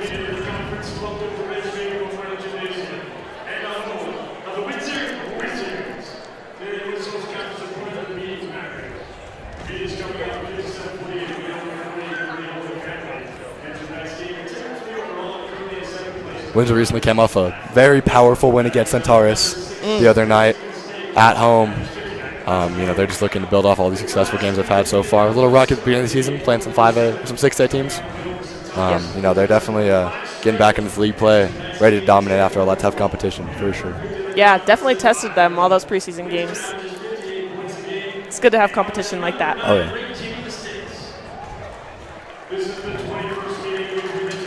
Here we go, introducing the lineups here.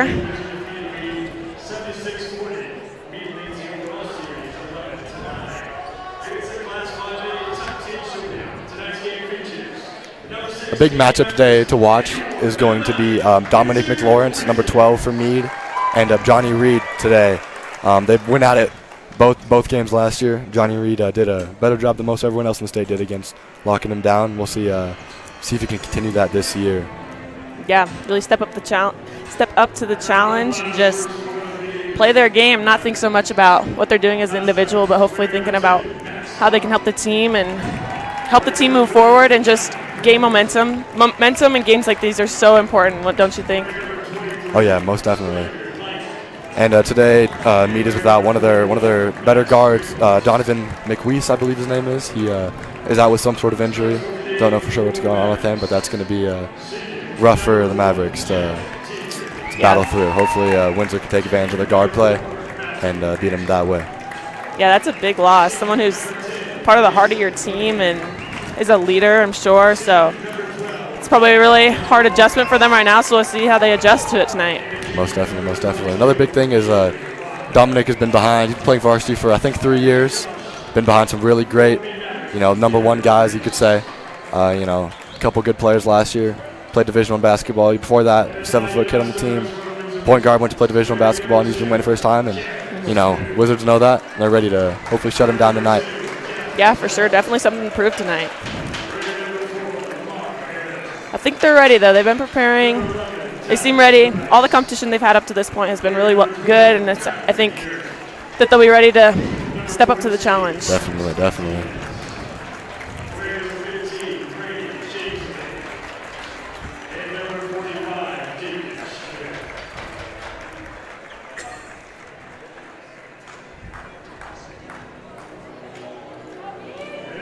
And your starters for the Wizards coming up here. Looks like we're going to start a bigger lineup today against a larger Mead team.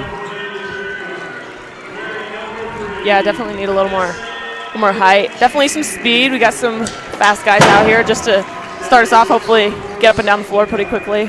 Oh yeah, you know Rakeski loves to run that ball up the court. Yeah, I think that the Wizards definitely have to also rally around their sophomore Madden Smiley today. He's been just a force on the court. He's always stepping up to the challenge and doing what he can to put the team for himself. Oh yeah, it's definitely. I talked to him earlier in the year, interviewed him, and he said he's very confident learning for this big group of seniors here. But definitely plays for really good AAU teams and competes at a really high level. And having this big group of 5 or 6 seniors leading them, I think we only have 2 seniors starting with Johnny Reed and Henry Jones. And unfortunately, we lost the senior Noah Foth for almost the rest of the season, so that's unfortunate. But we still have a pretty good group of seniors with Gavin Home and Lamar Heron here, having a really force on defense. Yes.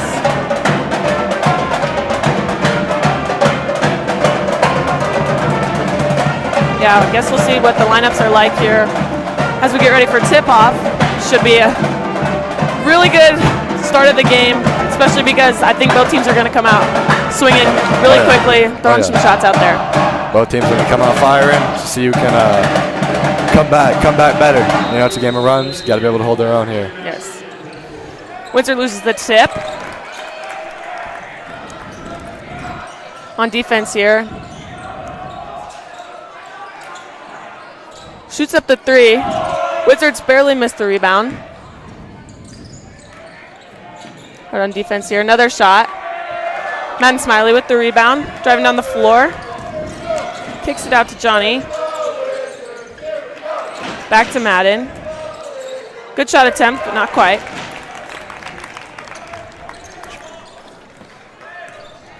Here we go, back on defense.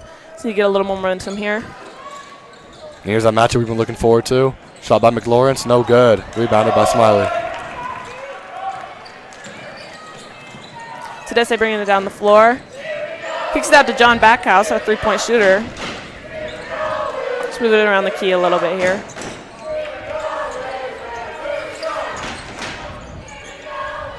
Nothing too crazy. Madden with this 3, just off. Henry Jones with the rebound, and it's a jump ball. It's going to be Wizards ball here, coming back. Hopefully they can get an easy bucket here. You know, Rickettsi does not like forcing up all those threes here, and that's 2 shots so far have been 3-pointers from Smiley.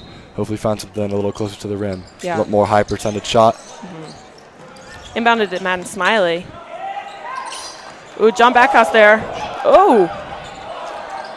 Good shot, but just missed. Another rebound for Henry Jones, using that height to his advantage. Ooh. And something happened there. Foul action over here. And that will be an offensive foul on the Wizards, headed back down to the Mead side of the court. Yeah, Henry Jones, man, that's a football player right there, big physical guy. We'll see how that physicality comes in. You got to stay out of foul trouble, though. That's one of their, so far he's crashing the boards hard. Need that for the Wizards here. Yeah, definitely. They're definitely going to need to be a little physical tonight. Wizards just playing defense. Seems to be that they're keeping the Mavericks on the outside of the court, though. Outside the three-point line. Try and keep them out of the key here. Oh, just missed, but rebound by Johnny Reed. Now pushing it back down the court. Tedeschi Keyworth. Oh, tried to do a back screen there. Just missed the pass. Oh, offensive rebound by the Mead Mavericks. That'll cause a jump ball. John Backhouse. It's going to stay with the Mavericks here. 2 minutes into the game, still 0-0. It's definitely going to be a battle of the defense like that girls' game was. Very low scoring, about 30 points for each team. So we'll see if that changes here. Yeah, low scoring, but still seem to be going pretty quickly. Just some ups and downs, lots of defensive action. John Backhouse with the first bucket of the game. Good physical take there from John Backhouse. Yeah, there you see that speed that we were talking about, just like getting up and down the floor.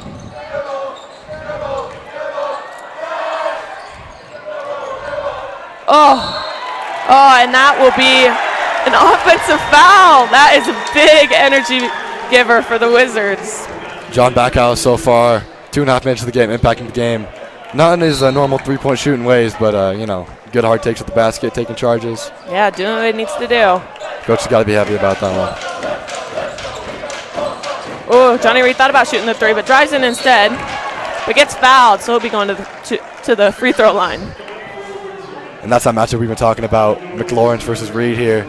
It's going to be, two play styles. They both just play hard. Some coaches like to call them the glue guys for the teams, diving on the floor, getting good rebounds, fighting hard, and that's just it's fun to watch them battle for sure. Yes.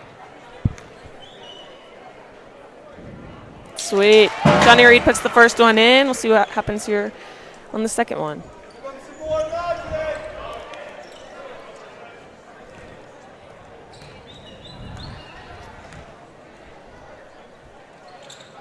Yes, Johnny Reed puts the second one in, scoring 2 more points for the Wizards off of that foul.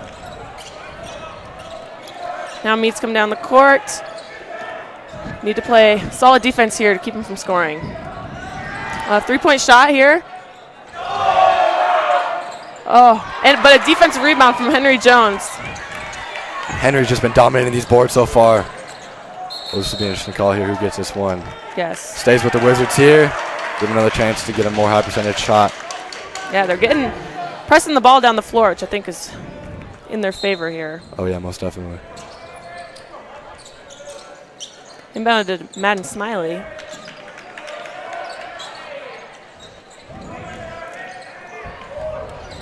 little movement around the edge here, just trying to look for an open shot.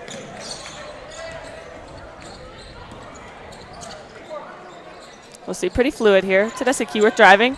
Dips it off to Henry Jones, and he scores! That was a great pass.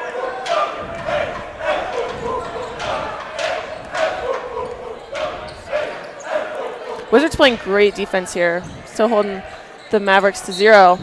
But that'll be a foul on the ground. No shooting here. That looks like just some more. Yeah, it's a be foul on Johnny Reed here. A lot of physical play, like I said. I mean, he loves to get down. He loves to get dirty. He fights hard in that paint, and that's gonna, help the team a lot. But gotta stay out of foul trouble. Yeah, for sure. Definitely in the girls' game, they definitely got in some foul trouble. Started thinning out there at the end, which I think was part of the reason that the game was so close and a little tough at the end there. Oh, they're trapping him down there at the baseline. Moves it back up. Oh, another foul. But looks like it will still be on the ground. Oh, maybe. I think they got him shooting there. We'll see. I mean, we're halfway through the first quarter, and this is Mead's best chance to get their first points here. So it's good. Great defense here on both sides here. Wizards only with 6.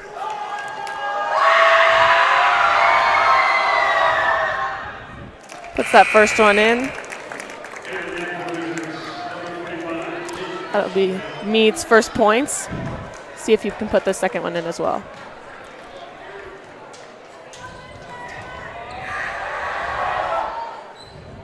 And he does. Just a little bobble off the rim. Deacon Schmidt subbing in here. It's going to be an interesting matchup here. Mead doesn't have I wouldn't say a true big man in that sense. Deacon, just huge kid. Yes, definitely a force down on the block. Johnny Reed with the three-point attempt, just missed. Rebounded by the Mavericks.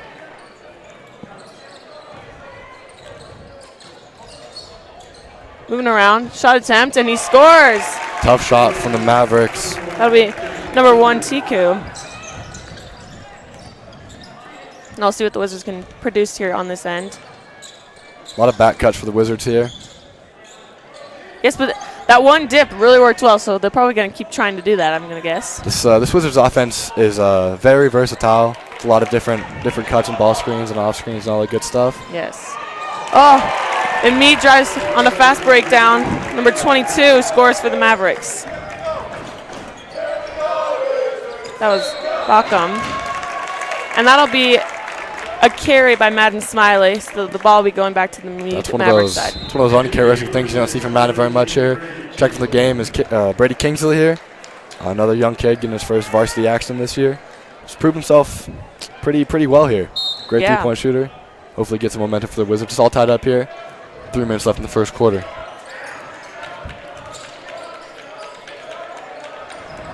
Wizards here. Making a good defensive effort here. See if the Mavericks can score some points out of this. And they don't. Oh, but offense rebound by Mead here. That's what's killed them so far. A lot of their points are second chance points off of Wizards not capitalizing. Yes. They'll take advantage of that for sure. No helps on defense there for the Wizards. Yes. And that's going to hurt them. Yes, number 4, Angelo scores in that one.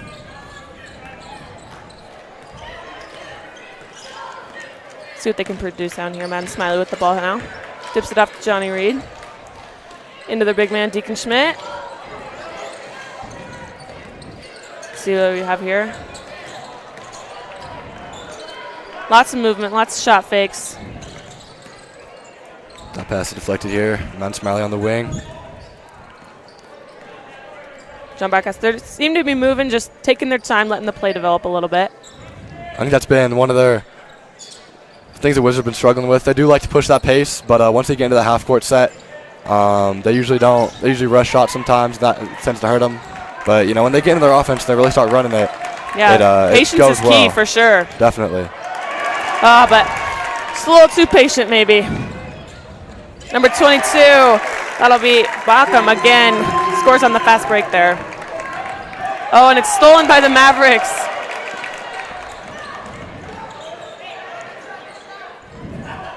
See what they can produce down here. Hopefully the Wizards play some defense. Shot. Rebounded by Deacon Schmidt.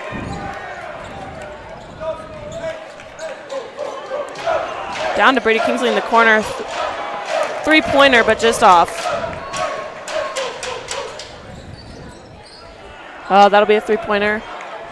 And another rebound by Deacon Schmidt. A little back and forth here, I'd say. Oh, Matt Smiley diving on the ground. Going for the jump ball. Looks like they're going to give Smiley a foul here. Kind of jumped on top of him there, but, you know, Wizards having struggles on defense right now. It's 4 inches points for the Mavericks here. We're checking in Gavin Helm, who's been their guy on defense this year. Shutting down a lot of great guards. And Jace King and those sorts here. See what he can do to stop the Mavericks. Yeah, it seems like the Mavericks are really picking up the speed here. Now it scores 6-10. So it was 6-0, and they've kept the Wizards there at 6. And I don't know what happened here, but the Wizards have the ball back. Oh, must have been a jump ball. Yeah, I thought they called a foul on Smiley, but they must have called that one off. Give the Wizards the ball here on the jump. It's good news for the Wizards. A little struggle inbounding, but we got it in the backcourt. That's the key with the ball. Down to Johnny Reed. Ooh, shot fake from Johnny Reed. Oh, dips it down to Tedesse. Oh, and they get it. Great find for Johnny Reed. You know, Big Deacon down there occupying most of the paint. Tedesse just kind of snuck behind him right there for a wide open pass. Great find by Johnny. Yes, Johnny Reed also leads the team in assists. So it's plays like that make the difference. He does the first substitutions of the game. So we got Max Morrow and Kyler Crump subbing in here for the Mavericks. You know, some more smaller guards subbing in here. No true big man for the Mavericks here. Yeah, definitely some height, but not exactly a big post. Definitely. No Deacon Schmidt out there. That's right. I don't think any team has a Deacon Schmidt. That's reasonable. Mead bring it down the floor. So surprisingly quick feet for that big fella down there, playing some good perimeter defense. Yes, good athlete, that's for sure. Oh, good contesting from Brady Kingsley. Bringing it down the floor here. What is that, about 5 seconds here, try to get the last shot. Yes. Oh. That was almost another great pass, just barely off. 1 second left here in the quarter.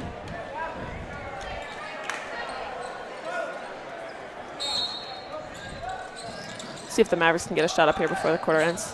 Oh, long shot, but not really close. At the end of the quarter, Mavericks are up 2. Somewhat low scoring. Only 18 combined points in the first quarter. Don't see that too much with these two teams, but yeah, that's kind of uncommon for a game like this. You'd think there'd be a little bit more scoring, but I guess the defensive part of the game is just going really well right now. Yeah, defense has been huge. It took them about half a quarter to score here. We'll send it down here to our sideline reporter, Carter, with interview. Here we're with Coach Brockway. Brockway, really slow start to the court. How do you get the momentum shifting your way a little bit more? Well, they put 4 on the glass, so what we need to do is when they have 4 on the glass defensively there, we got to kick it out quickly to one of our guards and get down the floor, or just beat them down the floor. Okay, and we'll get into it. We'll get there. Yeah, for sure. And a defensive to offensive transition is really good for you guys. How do you guys make sure the defensive gets to the offenses really quickly? Yeah, I'm going to get back to the bench. I'm sorry. We'll get you. It's all good. It's all good. It's all good.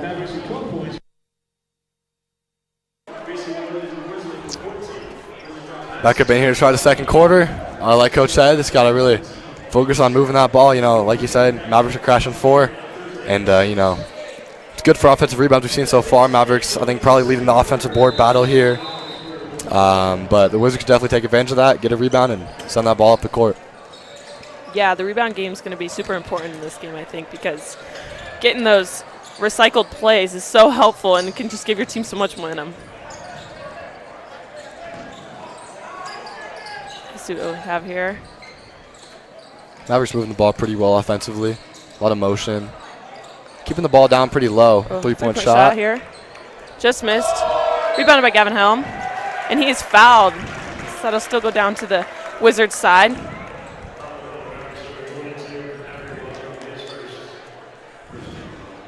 Not a lot of fouls here. Only, I was expecting a pretty scrappy game, which I would say it's still a pretty scrappy game, but only one foul so far at the end of one quarter.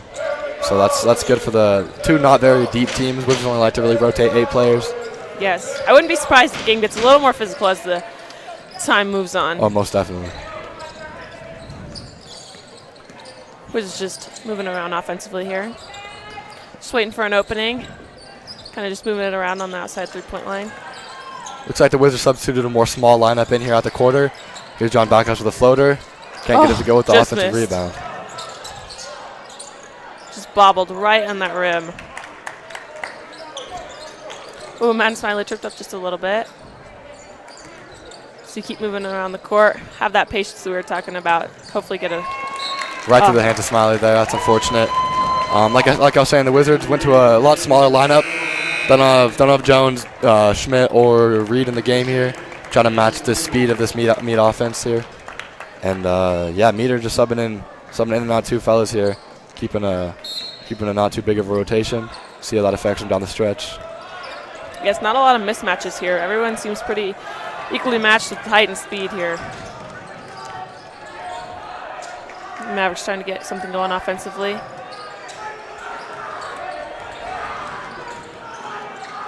Good defense, but kicks it out to 3. Oh! Great contend by Madden Smiley, but foul number 1. He'll be going to the line. That's Kellen Tiku.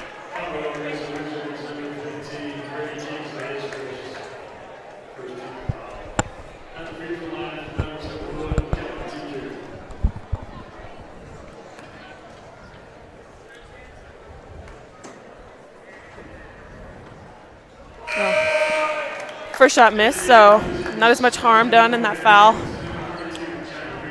And there we go with the Wizards. Subbing 2 more forwards back in, Henry Jones and Johnny Reed. Hopefully help with the rebounding battle here. Yeah, add a little bit of height, a little bit of physicality back to the game here. And he puts that second free throw in. Wizards move it down the court. It's definitely big for the Wizards here with this rebounding battle. McLawrence is on the bench. And that's the rebounding guy right there for the Mavericks. So hopefully we can take advantage of that.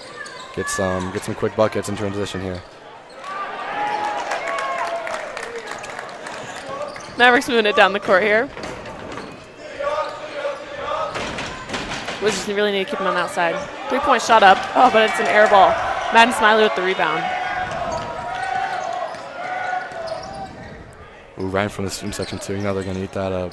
Oh, yeah. That is just like free food for the students when there's an air ball.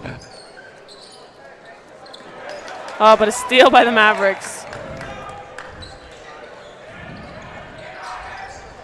Oh, back out to that same 3-point line. Missed again, just off the outside of the rim. Tennessee Keyworth taking it down the floor. Oh, but John Backhouse takes it up. Johnny Reed with the 3, just missed. Oh, but a rebound attempt by Henry Jones, but it'll be called over the back as a foul. Looks like the Wizards going to switch to a 1-3-1 zone here. Try to make these Mavericks shoot. I don't know, maybe 1-3 so far. Aren't doing great shooting. Hopefully exploit that a little bit. Yes. And that'll be Henry Jones' 3rd foul, so wouldn't be surprised if we don't see him until a little bit later in the game when they really need his height and physicality. It's going to slip down the rotation a little bit here for the Wizards. Still got 2 big guys left. Just got to stay out of foul trouble here. Definitely, just making sure that they have all their players so that they're a little more deep, even when the game gets a little more fast, that no one's as winded. On that 3 again from the same spot in the corner and just missed again. Pushing it down the court here. Trying to kick out to John Backhouse. Backhouse with the 3, but just missed. Ooh, Deacon Schmidt with a great effort, but just throws it out of bounds. You don't see John Backhouse miss too many of those wide open ones, but Mavericks are lucky you didn't get that one to fall. Yeah, for sure. It's uncharacteristic, so I wouldn't expect them to get comfortable with them missing those threes much longer.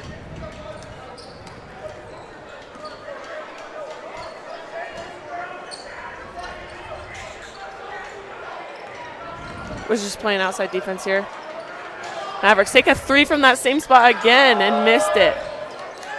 Got to think they might want to stop shooting those threes from that same spot. Well, that's why those Wizards in that 1-3-1 defense here. Mavericks haven't hit too many threes today. And if they shot them, they missed them and missed them pretty bad. So hopefully the Wizards can keep with that momentum here, keep them shooting. Yeah, definitely exactly what the Wizards want to see, though. It's what they're trying to make them do, and it seems to be working. Back within three here.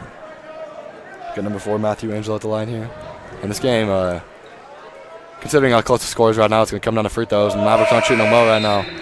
First one did not fall for Angelo. And, you get down the stretch, and you get to these 2 3-point games, one-possession games, and those free throws in the early game really catch up to you. They do. Definitely add up. They can make or break a game. Watching the girls' game after this, before this, girls missed 6 free throws, something like that. And, came down to a 2 or 3 possession game at the end of it. Definitely could have helped them. Yes, for sure. The Wizards moving it down the court here. See if they can get a little more production here. Jump back, scoops it out to Tedesse. Just moving around the edge of the three-point line. Wizards really trying to get something started offensively. Haven't scored much in this second period here. There's a wide open lay for Smiley, and he gets it to go. That perfect patience that we've been talking about.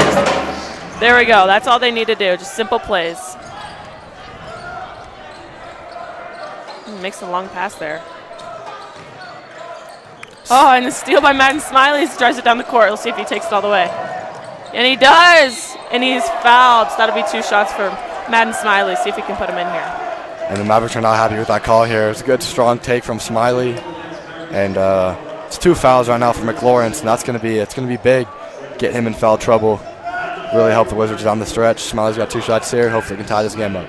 Yeah, I really want to attack him just because he is one of their stronger players. Want to try and take him out of his game here.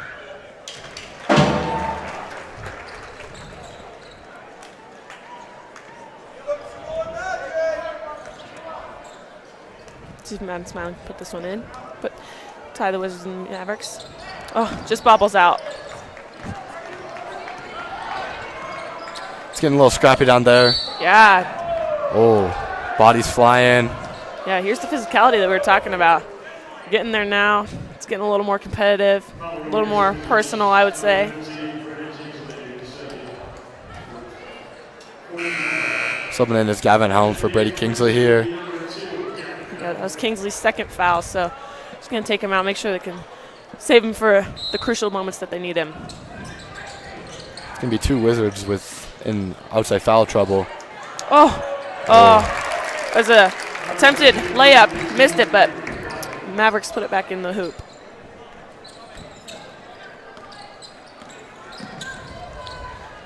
Hopefully the Wizards can produce some offense here. They really need to get going, build some momentum that we were talking about. There's a gamble there from Nick Lawrence.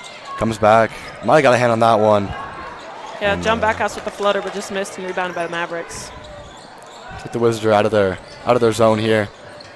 Play some more man-to-man defense here. See how that goes for him.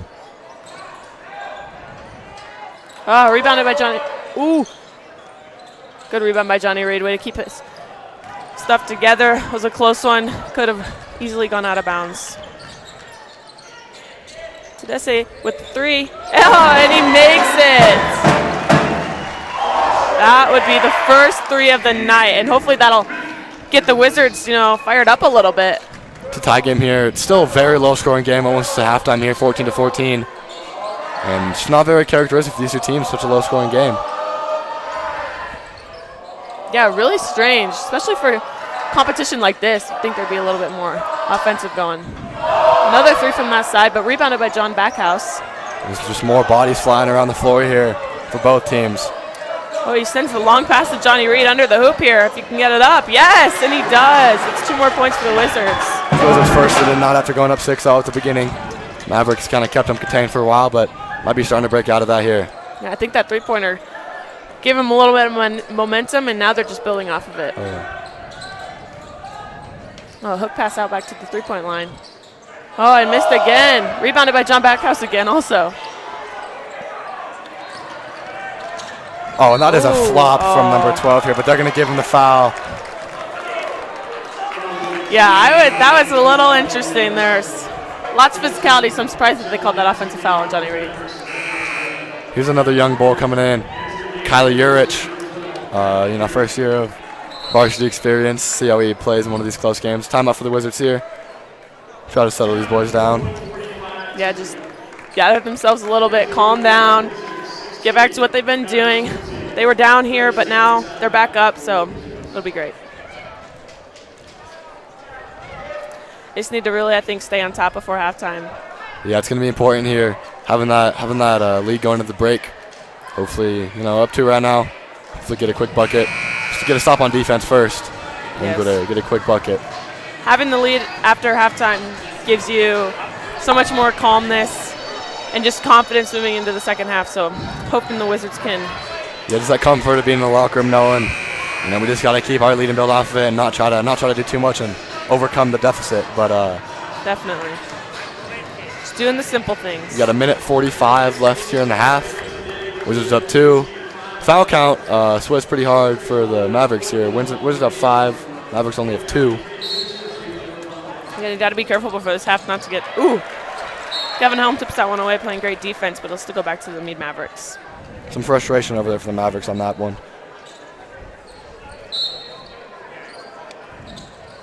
Here comes the defense specialist, Gavin, right here. See if he can help minimize some of this guard play the Mavs have going for him. Yeah, Wizards really need to stop here. Oh, number 4 puts it in. That'll be Angelo again, and he'd get the and one bucket. It's a really good hard take right there. Hard to convert on those tough layups right there, but he sure did. So it's going to tie the game up here. Angelo might be able to take the lead here with this free throw. Yeah, plays like that just build a player's confidence when they get the point through physicality and then also get to shoot the free throw.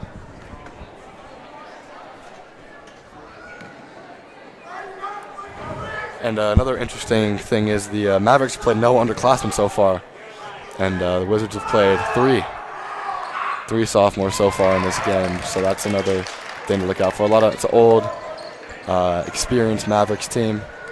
Yes, but do you think they'll need that young depth to give them a little bit of a break? Because they might get a little exhausted towards the end of the game. Yeah, most definitely. And we've got a couple people in foul trouble here. I'm sure Rakowski doesn't love using these young guys super early. But, got a couple people in foul trouble here. These young kids can hold their own in this game, and I think Rakowski's very confident in these kids stepping up, making some plays here. Yeah, it's playing a little bit more clean. Wizards just moving it around here. Trying to get a good shot here before the half. About a minute left. Hopefully they can get this lead going back into halftime. Just under a minute here. Wide open 3 for Smiley. He's going to take it. Oh, just barely off. Bobbled the offensive rebound. It was a great offensive rebound from number 12, Kylie Urich, one of those sophomores we were talking about. And, defense right here, going to have to play perfect defense here to stop them. Oh, dip down and kick out. Oh, and that's a 3, but missed again by the Mavericks. Another 3. Oh, but that one goes in. That would be number 3, Crump. Yeah, under 30 seconds left here for the Wizards. Try to slow it down, get the last shot, and hopefully a good bucket here. We got 20 seconds remaining.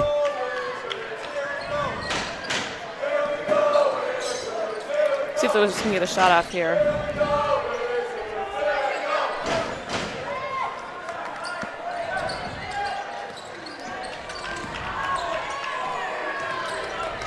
Oh, John Backhouse. Good strong take here, going to get to the line. Even though that wasn't the shot he was quite picturing, that was still opportunity to score some points out of this one. So going to be, if he makes both of them, which confidently John Backhouse should, not to jinx him, but still be down 2 going into the half here. Really cut the deficit down. And, 2-point game, it's anybody's game. It's going to be a close second half here. Yeah, for sure. Which is exciting. That's what the fans came here to see. See if John Backhouse can put the second one in. And he does. Not surprised, though. Not surprised. It's a great free throw. Oh, Madden Smiley with the save. That was great. You know, we've got kind of a fluke there on defense. Maverick wide up on the three-point line with 2 seconds and a half, just completely uncovered. Just phenomenal hustle down there by Smiley.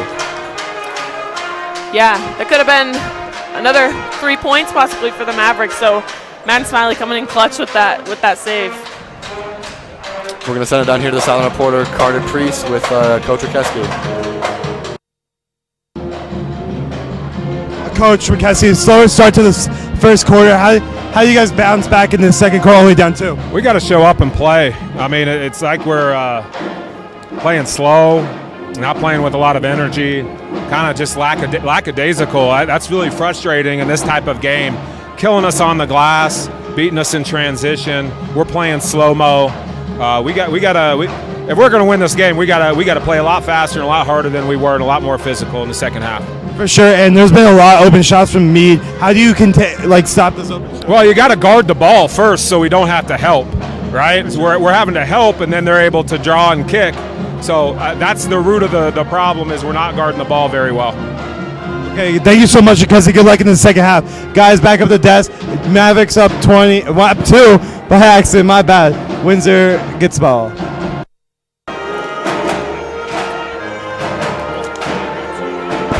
We're at halftime here for the Wizards, down 2 going into the second half here. And like Rikeski said, it's going to be a big defensive game here. We're going to send you off here to commercial.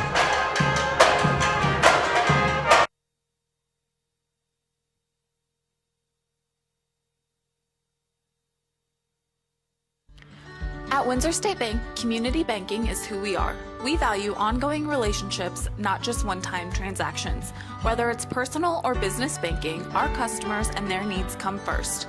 When you choose Windsor State Bank, your money is invested into the community, providing loans, local support, and jobs, making our community a better place to live. If you're in need of a bank who is simple, helpful, and friendly to work with, then Windsor State Bank is the bank for you. Windsor State Bank, invested in our community, invested in you. Looking for Windsor's best pizza? There's only one place to go, and that's Pelican Joe's. Locally owned and operated, Pelican Joe's makes for great pizza every time. Pizza isn't their only specialty. They also make wings, salads, and everyone's favorite, pizza rolls.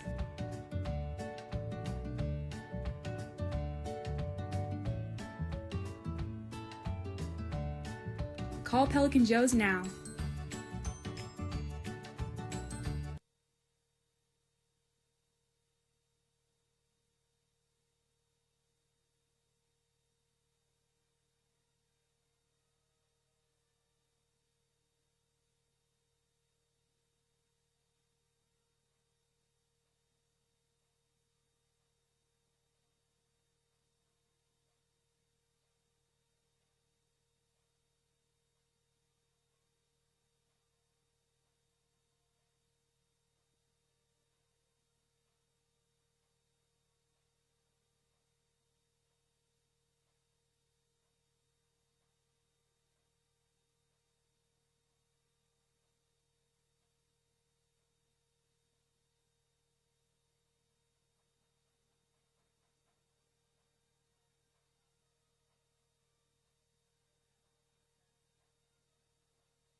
Hello, everybody. We're back here after halftime. So excited, but hopefully the Wizards can build some momentum right after the half here, because the end of that first half was a little shaky. A little shaky for both teams, definitely. Wizards definitely have some things they want to work on. They're going to get the ball to start off the half here. Looks like they're going to run their isolation play to Smiley, hopefully get them off to a good start. A couple Wizards in foul trouble here. Going to have to keep an eye on that. It's going to be a key part to this game.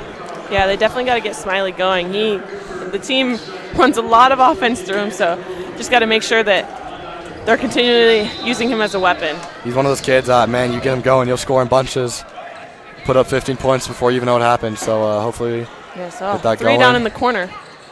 Just off, but an offensive rebound by John Backhouse. John Backhouse does such a great job of positioning his body to read those rebounds and everything like that. It's really impressive. Good layup for Tedeschi.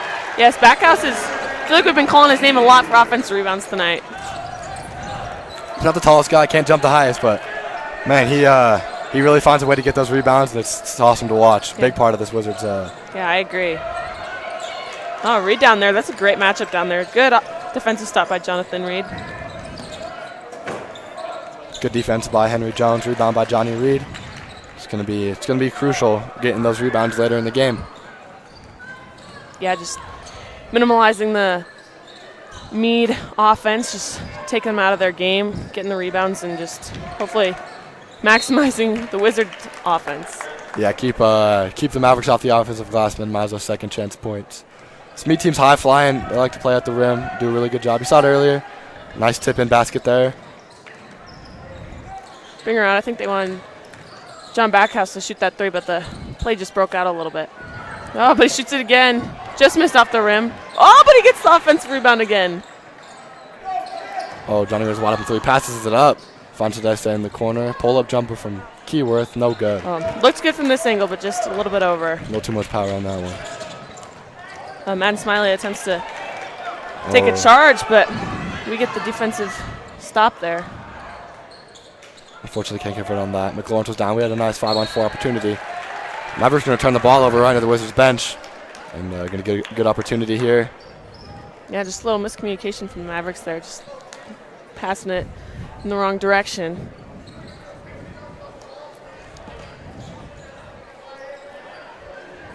Let's see if what the Wizards can get going here. It's like moving more to a 5-out offense instead of their traditional kind of 4-out, 1-in.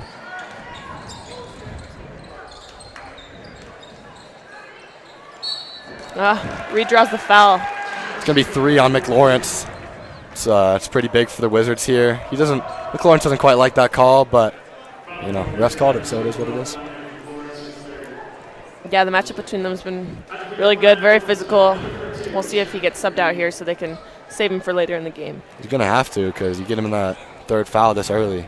It's hard to trust him to not foul again and be one away from being out of the game, especially with one of your star players. Yeah, definitely. Yep, and McLaurin comes out here.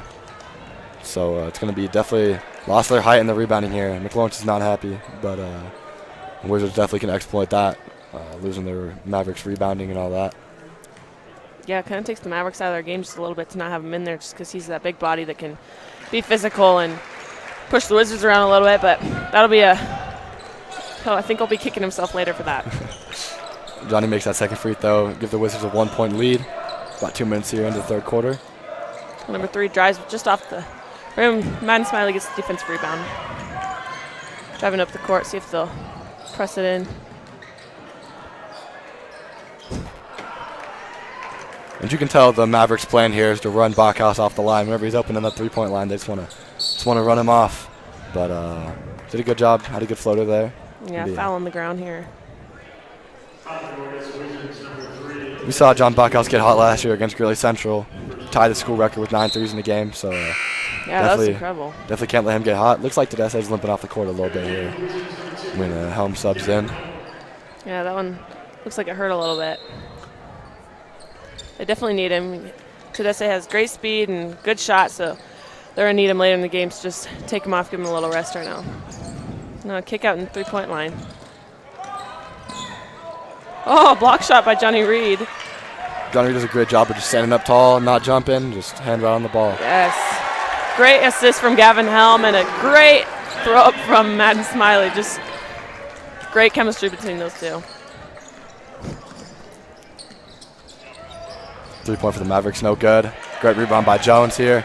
Yeah, good to see him back in the game after we had to take him out after his fouls in that first half. He's in that same kind of boat as McLaurin's with 3 fouls. Oh, good, tough basket from Smiley working around the rim. Yeah, here we go. Man, Smiley really heating up here. That'll be really good for the Wizards. It's definitely a big part. Wizards take a 5-point lead here. There we go, the Wizards momentum forcing the Mavericks to call a timeout here. That's good news, just breaking up the momentum of the Wizards hopefully here.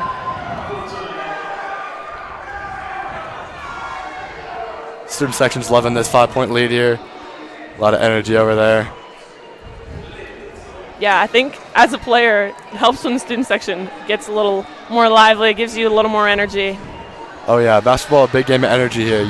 Even if you're down 5, you get some energy. If you're down 10, you cut that to 5, you got the energy going. It helps that 5-point deficit feel a lot smaller than it really is. But Wizards with the home team, being the home team here, hopefully can keep the energy, the momentum here up 5. About 30 seconds left in this timeout here.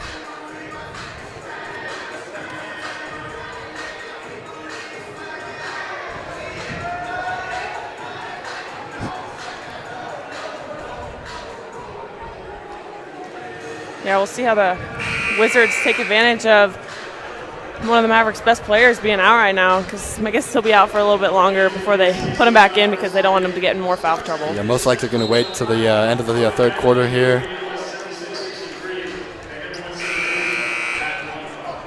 Jimmy Mavericks ball coming in here, 4:52 in the third quarter. Wizards up 5. 1 foul for each team, 4 timeouts left.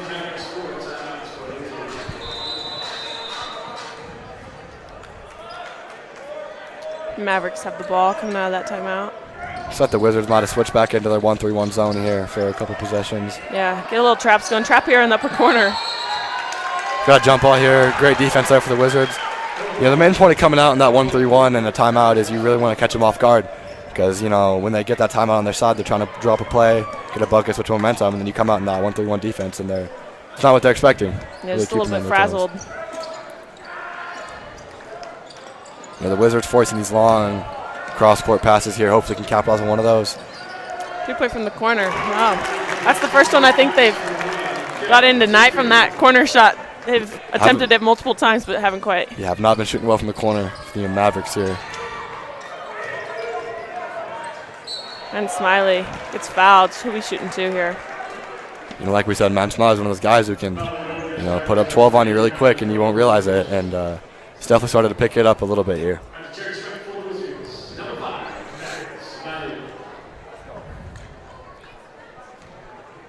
Yeah, just put in these free buckets here.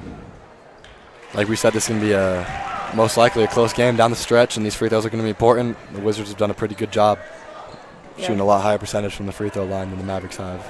Yeah, the Wizards just need to keep grabbing those rebounds because I think it's building their offense when the Wizards are getting a lot of defensive stops, which is transferring to their offense. Yeah, Matty Smiley makes both of those there. That's huge for the Wizards. So the Wizards switch back to the man defense. Oh, that'll be a foul on Gavin Helm. Not very many times you see Helm get beat like that, and hopefully not too many times tonight. Wizards definitely have some guard play. Yeah, unfortunately, number 4, Angelo, will be going to line. He's a pretty good free throw shooter. Really good free throw shooter here. He started on varsity sophomore last year. Was a big role in that team. Who was ranked pretty well in the state last year. He was almost a favorite to win it.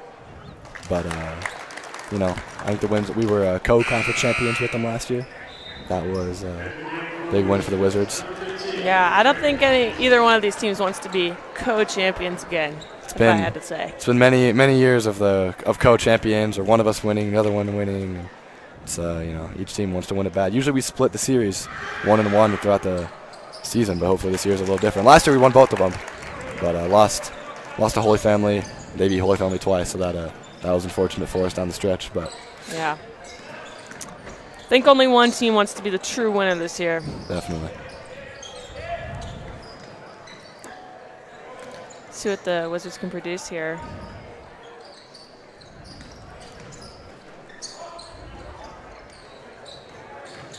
And Smiley driving. Kicks it out to Johnny Reed. It's going to be poked out there by the Mavericks. The Wizards are going to get another chance on the basket. Only up 2 now. Mavericks slimming that lead down. That 3-point basket in the corner. Yeah, the Wizards definitely been heating up at the beginning of this half, though, which is really good considering how the first half had ended. Definitely. Oh, that's a steal for the Mavericks. Good breakaway here. That's great defense from Helm right there. Oh, that's going to bounce off the Mavericks' incredible. leg, go down to the Wizards.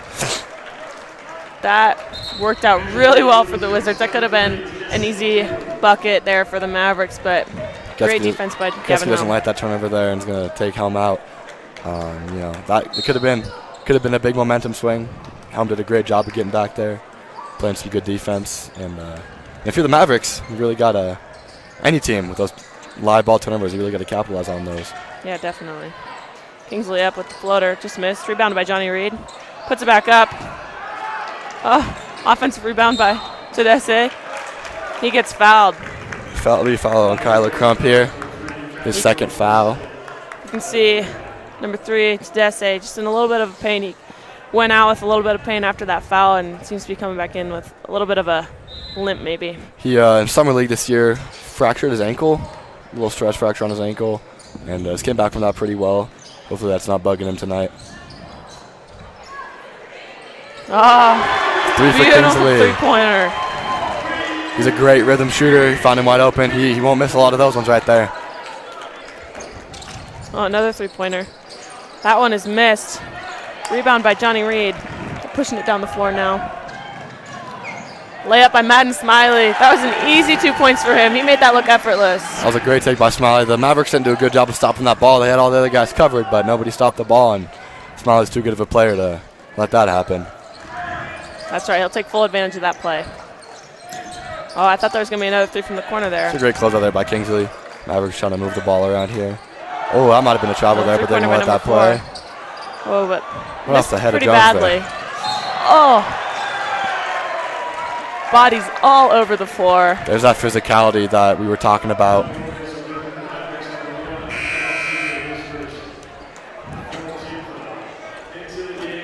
Number 12, McLaurin's coming back into the game. Make sure he can stay out of foul trouble. They're probably going to want to attack him here. I'm sure Kessie tells guys start attacking number 12 here. Get him out for the remainder of the game here. He's got 2 more to give.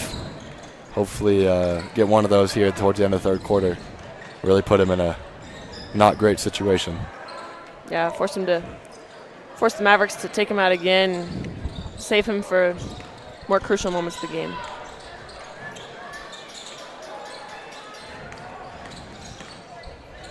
Wizards just moving around the outside three-point line. Tedesse goes up with the shot.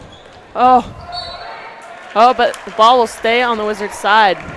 You'll see Tedesse taking a lot of those wild circus layups, but those are actually surprisingly shots he's fairly good at. So hopefully he can capitalize with some of those because those are tough to guard. Yes, definitely. Just going up and over the defenders. Oh, Johnny Reed attempts to go up, but just gets blocked, and now the ball will be going back down to the Mavericks side. And McLaurin is not backing down. Regardless of the foul trouble, he's still going hard. Still contesting shots high up. And that was just a great block. Johnny Reed's not happy about it. Hopefully attack him a little harder, get him in another foul.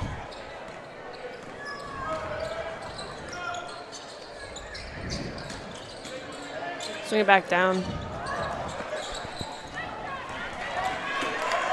Kingsley on the fast break here. He's going to take it up, go wide outside, and he gets it to go. That was beautiful. Wizards with the biggest lead of the night here with 9. It's going to be crucial going into the fourth quarter. Hopefully keep that going. Oh, and that'll be a foul on Kingsley. Crowd really wanted a charge there on that one. Yeah, you see those little guys go in there and put their body on the line. You want to see him get rewarded for that. Because Kingsley's by no means a huge guy, but put his body on the line great there. Kesky loves to see that from these young guys. Yeah, those are one of the fouls that is more respected, I guess you could say, just because if you're going to foul, at least foul smart. We got Angela here on the line. 2 shots. Doesn't connect on the first one. And Mead is struggling from that free throw line tonight. Got Deacon Schmidt and John Backhouse coming in here. 2 big rebounding weapons for the Wizards. Yeah, definitely going to need that. Even though they have more of a lead right now, always helpful to have lots of offensive rebounds.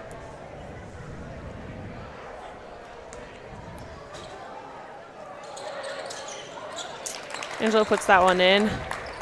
Easy point for him. Going to cut the Wizards' lead down to 8. Let's see if the Wizards can produce something on offense. I'm going to try to take some time off the clock here. There's only a minute left in the third quarter. Hopefully milk that clock down and get a good shot.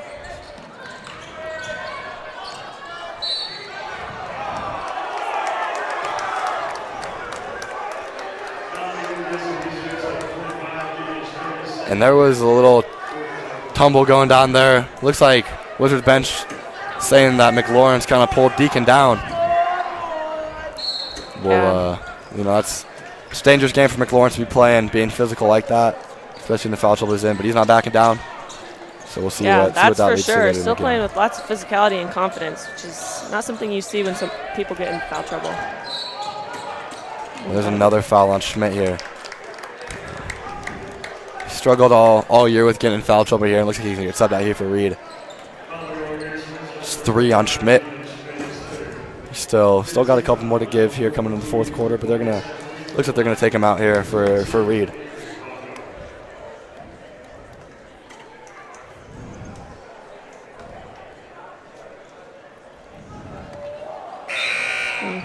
Once again, the free throw does not fall for the Mavericks. Coach can't be happy about that. These are the shots that they know they need to make, and they practice these all the time, I'm sure. Unfortunately, it's just not falling today. Yeah, a little uncharacteristic. Angelo missed his first free throw on that last attempt, too. Doesn't get the second one to fall either. It's good for the Wizards. Got about 30 seconds left in this quarter here. Yeah, game moving pretty quickly. Not too many stops.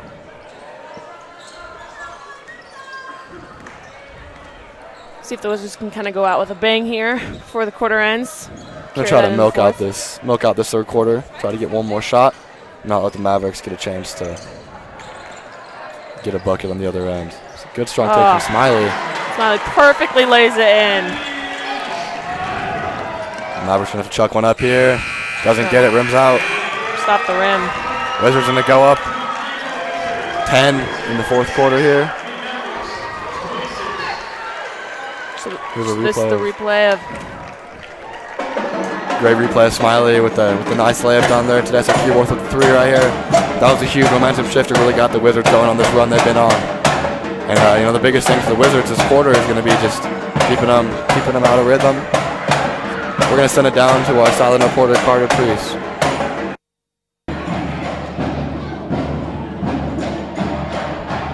Coach Brock right here. Coach, 8-point lead at the quarter, 1 quarter to go. How do you keep this lead maintained the entire time? We just got to keep playing our brand of basketball. They're getting 4 up on the glass on us, so we still just got to chin it, protect the ball, get it out to one of our guards quickly, and just get them in transition. We don't have to panic. We got time on our side. We got score on our side. We just got to come out and play our brand of basketball and just stay at our pace and play at our pace. That's it. Cool. Thank you so much, Coach Brock. Good luck. Back up to you guys on the desk. Yeah, great words from Coach Brockway there. I think that at the beginning of this game, the Wizards weren't really playing their game, so it's good to see that shift in them. Yeah, definitely once the Wizards settle down. You know, this is one of the big rivalry games, first one of the season here. We've got a hard stretch of home games here with Holy Family up next. So this will be a good one to get the Wizards knowing what it takes to win these close games. Reed with a dip down. Great pass there by Keyworth, but Johnny Reed couldn't let that fall. Oh, that was a great pass by number 12, McLaurin. See if the Wizards can bounce back a little bit here. 3-pointer for John Backhouse. He put that in. That is the John Backhouse that we've seen all season. Just 3-pointer after 3-pointer. You know, that's huge. You know, the Mavericks came out early in this quarter, looking pretty good, and then John kind of shuts down that momentum, which is huge. Definitely. McLaurin's there battling hard, but Johnny Reed with a great defensive stop down to Bree Kingsley. Great finish by Kingsley there. That is a tough finish. Yeah, lots of physicality on that play. And so far in the fourth quarter, it looks like refs are letting them play a little bit. So we'll see how this affects the game down the stretch. Yeah, the refs definitely shouldn't be the ones determining the game, so glad that they're letting a few more things go so that boys can just play to their trueness. Oh. What a pass. Easy pass. Great bucket. Wizards expanding that lead to 13. Yeah, this will be a tough bounce back for the Mavericks if they can pull it off, because the Wizards have really been rolling right now. Oh, that's a three-pointer. That's a big momentum swing for the Mavericks here. Hopefully the Wizards can shut that down at the offensive end here. Yeah, that was number 10, Williard here.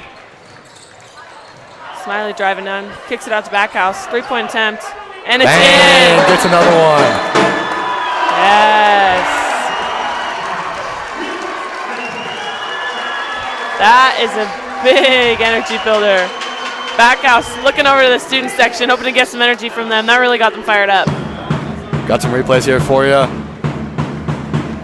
Clutch three-pointer from Backhouse. Really get some momentum going here, extend that lead. That's what you love to see from your three-point shooters here.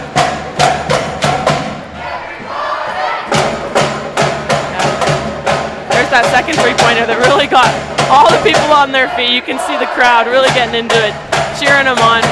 Plays like that are what shift the momentum, and as if the momentum wasn't on the Wizards side already, it is now even more. I think you guys are wondering why the student section's still clapping. There's a little tradition here that started this year that started the fourth quarter, the student section claps until the Wizards miss. And we're a couple minutes in here and the Wizards haven't missed a shot yet. So as annoying as it might be, it's great to see the student section still clapping. Yes, hopefully just annoying to the other team though. Oh yeah. You know. Wizards probably love to hear it. Mavericks maybe not so much. Coming out of the half, hopefully the Wizards can go on a roll and really just kind of set the tone for the rest of this quarter. Just get the Mavericks down as soon as they can. Yeah, and the Wizards have done a great job of keeping on this lead. They built on it by 3, but the Mavericks have hit some shots that they haven't been hitting early in the game, and the Wizards have done a great job of bouncing back from those and not letting that rattle them too hard. Three-pointer from the corner. Oh, that's 2 in a row for number 10. Yeah, Williard, he's starting to roll, so hopefully the Wizards can slow him down. He seems to be the one Maverick that's really hitting a lot of threes for him, so they'll probably have to start leaning on him pretty heavily. Close steal from the Mavericks, but Tedeschi Keyworth gets the ball back. Three-point shot by Madden. And there'll be a foul on the ground from underneath. Looks like it will be on McLawrence. That would be his 4th. That's one of the calls the Wizards have been waiting for. McLawrence is getting a little physical, maybe tugging a little bit, but Wizards have been resilient through that and finally got the call they wanted, so that's huge for them. Yeah, they're gonna have to keep McLawrence in. Hopefully, get some offense going for the Mavericks.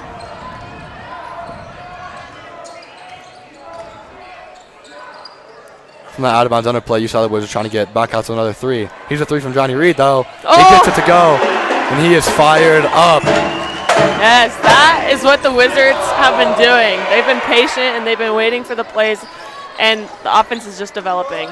It's got to be devastating to be a Maverick right now. Oh, and that's got to be an offense. That's going to be 5 from McLawrence. He dropped his shoulder and came in way too hard, and that's great defense from Johnny. And that's going to be 5 on McLawrence, and he is not happy right now. Wow.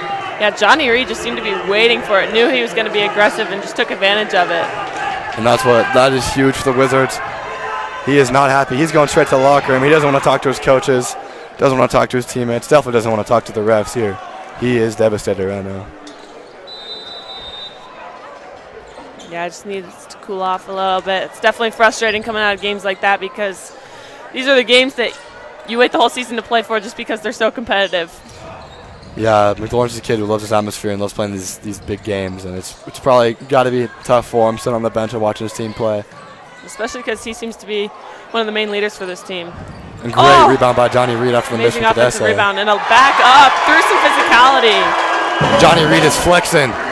He's got some confidence going here, taking the best player out, hitting a 3, getting the rebound, and the putback. Yeah, he's on fire, that's for sure. Now the Mavericks going to start having to shoot some 3s here. Haven't been having them to fall all day. So that'll go back down to the Mavericks side of the court.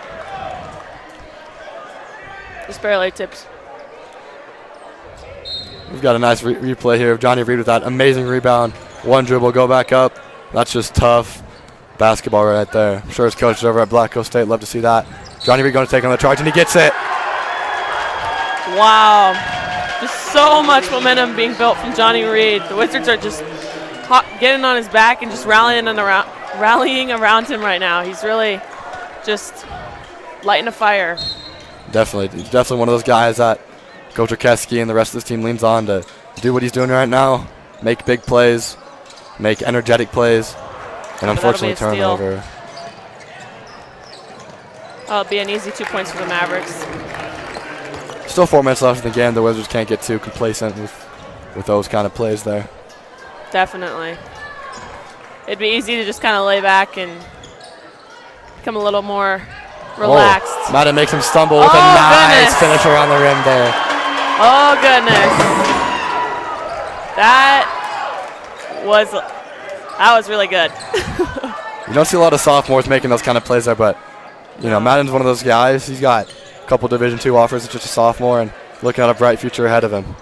Yeah, he definitely does not play like an underclassman. He plays like he's been here before and just has so much experience in him. He had a tough time at the beginning of the season, kind of getting into that role of being the guy. I think last year he was behind Hogman. And speaking of which, Hogman's watching this game right now. Yeah. So, shout out to David Hogman. Shout out David. Hope he's playing basketball at Hastings. He's playing basketball at Hastings, doing some good things over there. But yeah, Smiley stepping into a bigger role as kind of the main guy here. Wizards are going to call time here with 3:10 left in the fourth, up by 12. Yeah, Smiley just, even last year, just stepped into a role that the Wizards needed him to fulfill and just kept it up, and he's grown into such a leader this year. Even as a sophomore, they still all look to him. Oh yeah. He knew coming in that it was going to be kind of his team. He's going to have to provide a lot of the offense, and maybe started a little slow at the beginning of the year, but man, when he gets going, it's hard to stop him. Yeah, John Backhouse hitting some clutch threes that definitely gave the Wizards lots of momentum and kind of shut down the Mead Mavericks. Oh yeah, hopefully Wizards got 3 minutes left here in the fourth quarter that they can extend this lead. Yeah, they just need to make sure that they're staying locked in and that they don't get complacent like you had said. Just keep pushing forward and don't let the Mavericks creep back in. The Mavericks have 4 timeouts left coming into the end of this fourth quarter, and 3 minutes and 4 timeouts is it's a decent amount of time here. Wizards still have to fend them off a little bit, but to keep this momentum going, hard team to stop. Definitely.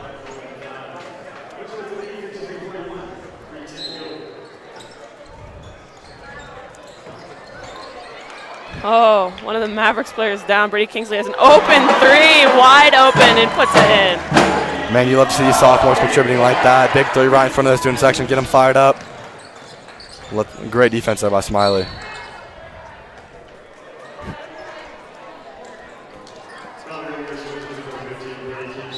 Got a foul here from the Wizards. Going to sub in some more defense here with Helm. Taking Smiley out. And, Smiley's a kid that plays almost all the minutes here for the Wizards. Good to give him a little breather here. Have Helm come in and help him on the defensive end here, because that's what they need right now. Their offense is doing phenomenal things right now. Yeah, just need to make sure that they control Mavericks offense. Oh, my word. That is offensive foul.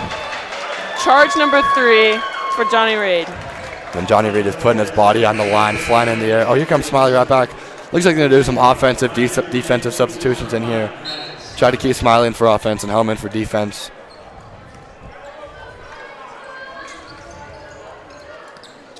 Mavericks are running the press here. Just need to be patient, wait for the openings for the Wizards. Great job being patient there. Oh, and a three-pointer. Oh, just off, but an offensive rebound for Kingsley. Oh, what a move. Kingsley again. Gets another one. And he's that young guy who just comes in and does exactly what they need him to do. This kid has a bright future for Windsor basketball here. Mavericks can't get a 3 to fall here. Great offensive rebound for the Mavericks. Oh, they're going to call that a foul on Reed. It's a replay of this phenomenal 3 by Kingsley here. Yeah, he's so clutch in those moments, just coming up with the quick shot. And, it's not necessarily a basket you need. You're not down. You have a decent lead, but, man, does that get the Mavericks devastated. Yeah, so discouraging when plays like that happen.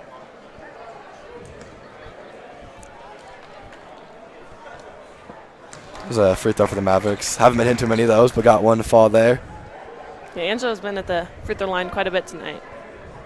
I'm sure coach isn't happy about how little the Mavericks are capitalizing on these free points here. We'll cut the Wizards lead down to 16. Mavericks sticking with that press defense. Hoping to shake up the Wizards, but it seems to not be working. Reed there. Great take from Reed here. He has just been crucial in burying this Mavericks team here. And another charge for the Wizards. That one is to Dessa Keyworth. Wow, the Mavericks just feel like just don't know what to do. Wonderful replay here.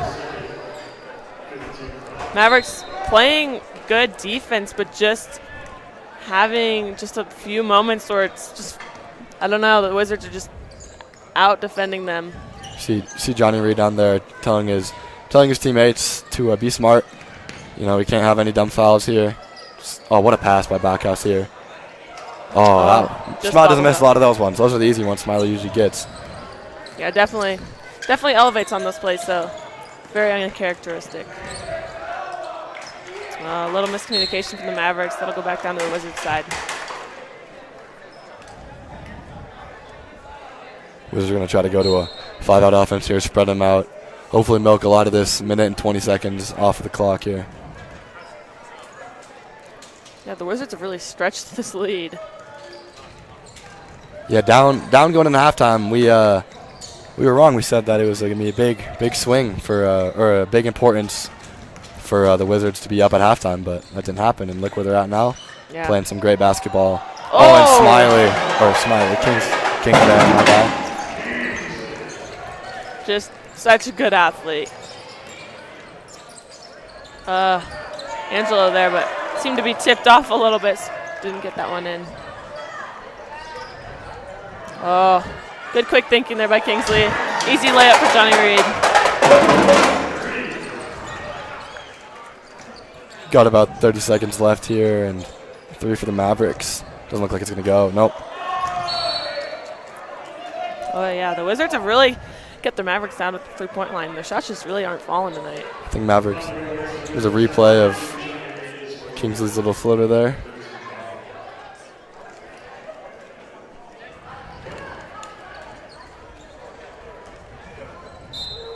Kingsley's really had a great game. Just playing so loose and confident. This is what the Wizards need.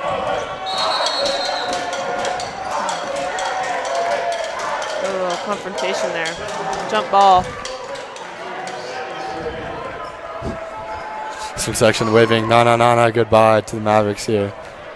Ms. Schreiber will definitely be shutting that down.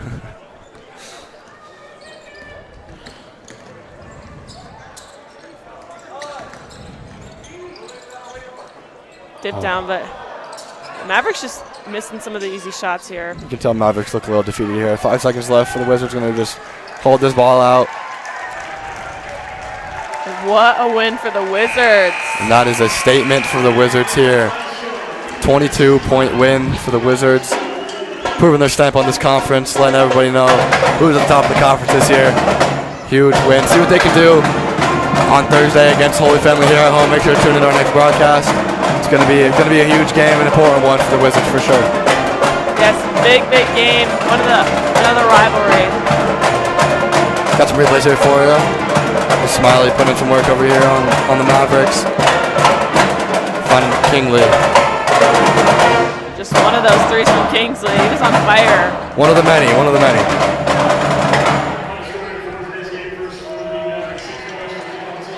And this is a win the Wizards are going to have to ride off of for the rest of the year here. Here's another 3 by John Backhouse. It's another shooting clinic the Wizards put on today. Mavericks struggle from the line, free throw and 3-point, and the Wizards, just kind of outshot them. Yeah, John Backhouse with a little swagger here. Just kind of giving the eyeballs to the Mavericks. Students love that. Student section loved all those threes for those young guys.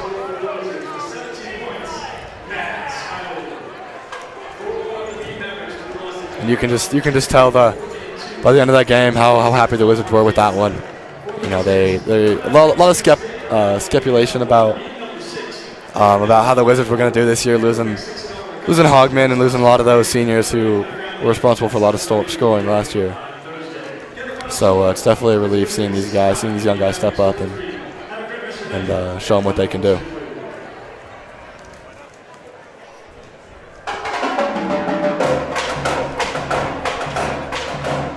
We're going to go down to our sideline reporter Carter with interviews from Johnny Reed, Brady, and Coach. Cool, Coach. Carter Priest down here on the side with Coach Keski, Brady Kingsley, and Johnny Reed. Brady, we're going to start with you. No matter your size, you can just hit those tough post moves. What makes you what effort does it make to go down the post? Just be able to drive and then be able to kick out and just trusting my teammates to hit shots or let me find my shot. For sure. And Johnny, you really sparked that fourth quarter domination. 3 charges, a bunch of rebounds on the board, 3-point. How do you do it? I don't know. A lot of work's gone into it, and my dad says this: trust your work and trust your training. And I think all of us did out there when we responded in the second half. Cool. And with Keski, we talked about how this game your team overtook that fourth quarter. How are you feeling about this right now? I'm ecstatic about the second half. I mean, our guys, they responded to our challenge. They played fast. They got downhill. They defended and rebounded. That was an awesome win. That was a great win. It was a one-possession game at halftime, not in the fourth quarter, though. That's for sure. And you have Holy Family, another rivalry game coming on Thursday. How are you going to prepare for that with only 1 day's break? Well, good thing I have wonderful assistant coaches. Coach Sturm has that scout already done. We're gonna design a practice plan tonight based on that scout. And we're gonna it's gonna be another battle, man. Holy Family's good. This is fun basketball, man. Playing competitive teams, good teams, night in and night out. So fun and enjoyable. Gives these guys a challenge, and we'll be ready. We'll be ready. Yes, sir. And thank you so much. Windsor taking this game 65-43. We'll catch you on Thursday against when the girls play for Holy Family. Catch you guys then. Good night. Like it was said, Windsor take this game 65-43. Burkesi says that they are ecstatic about this win, and you can tell by the energy from the players and the students here. Get ready to come back here on Thursday, watch the Wizards take on conference rivals Holy Family.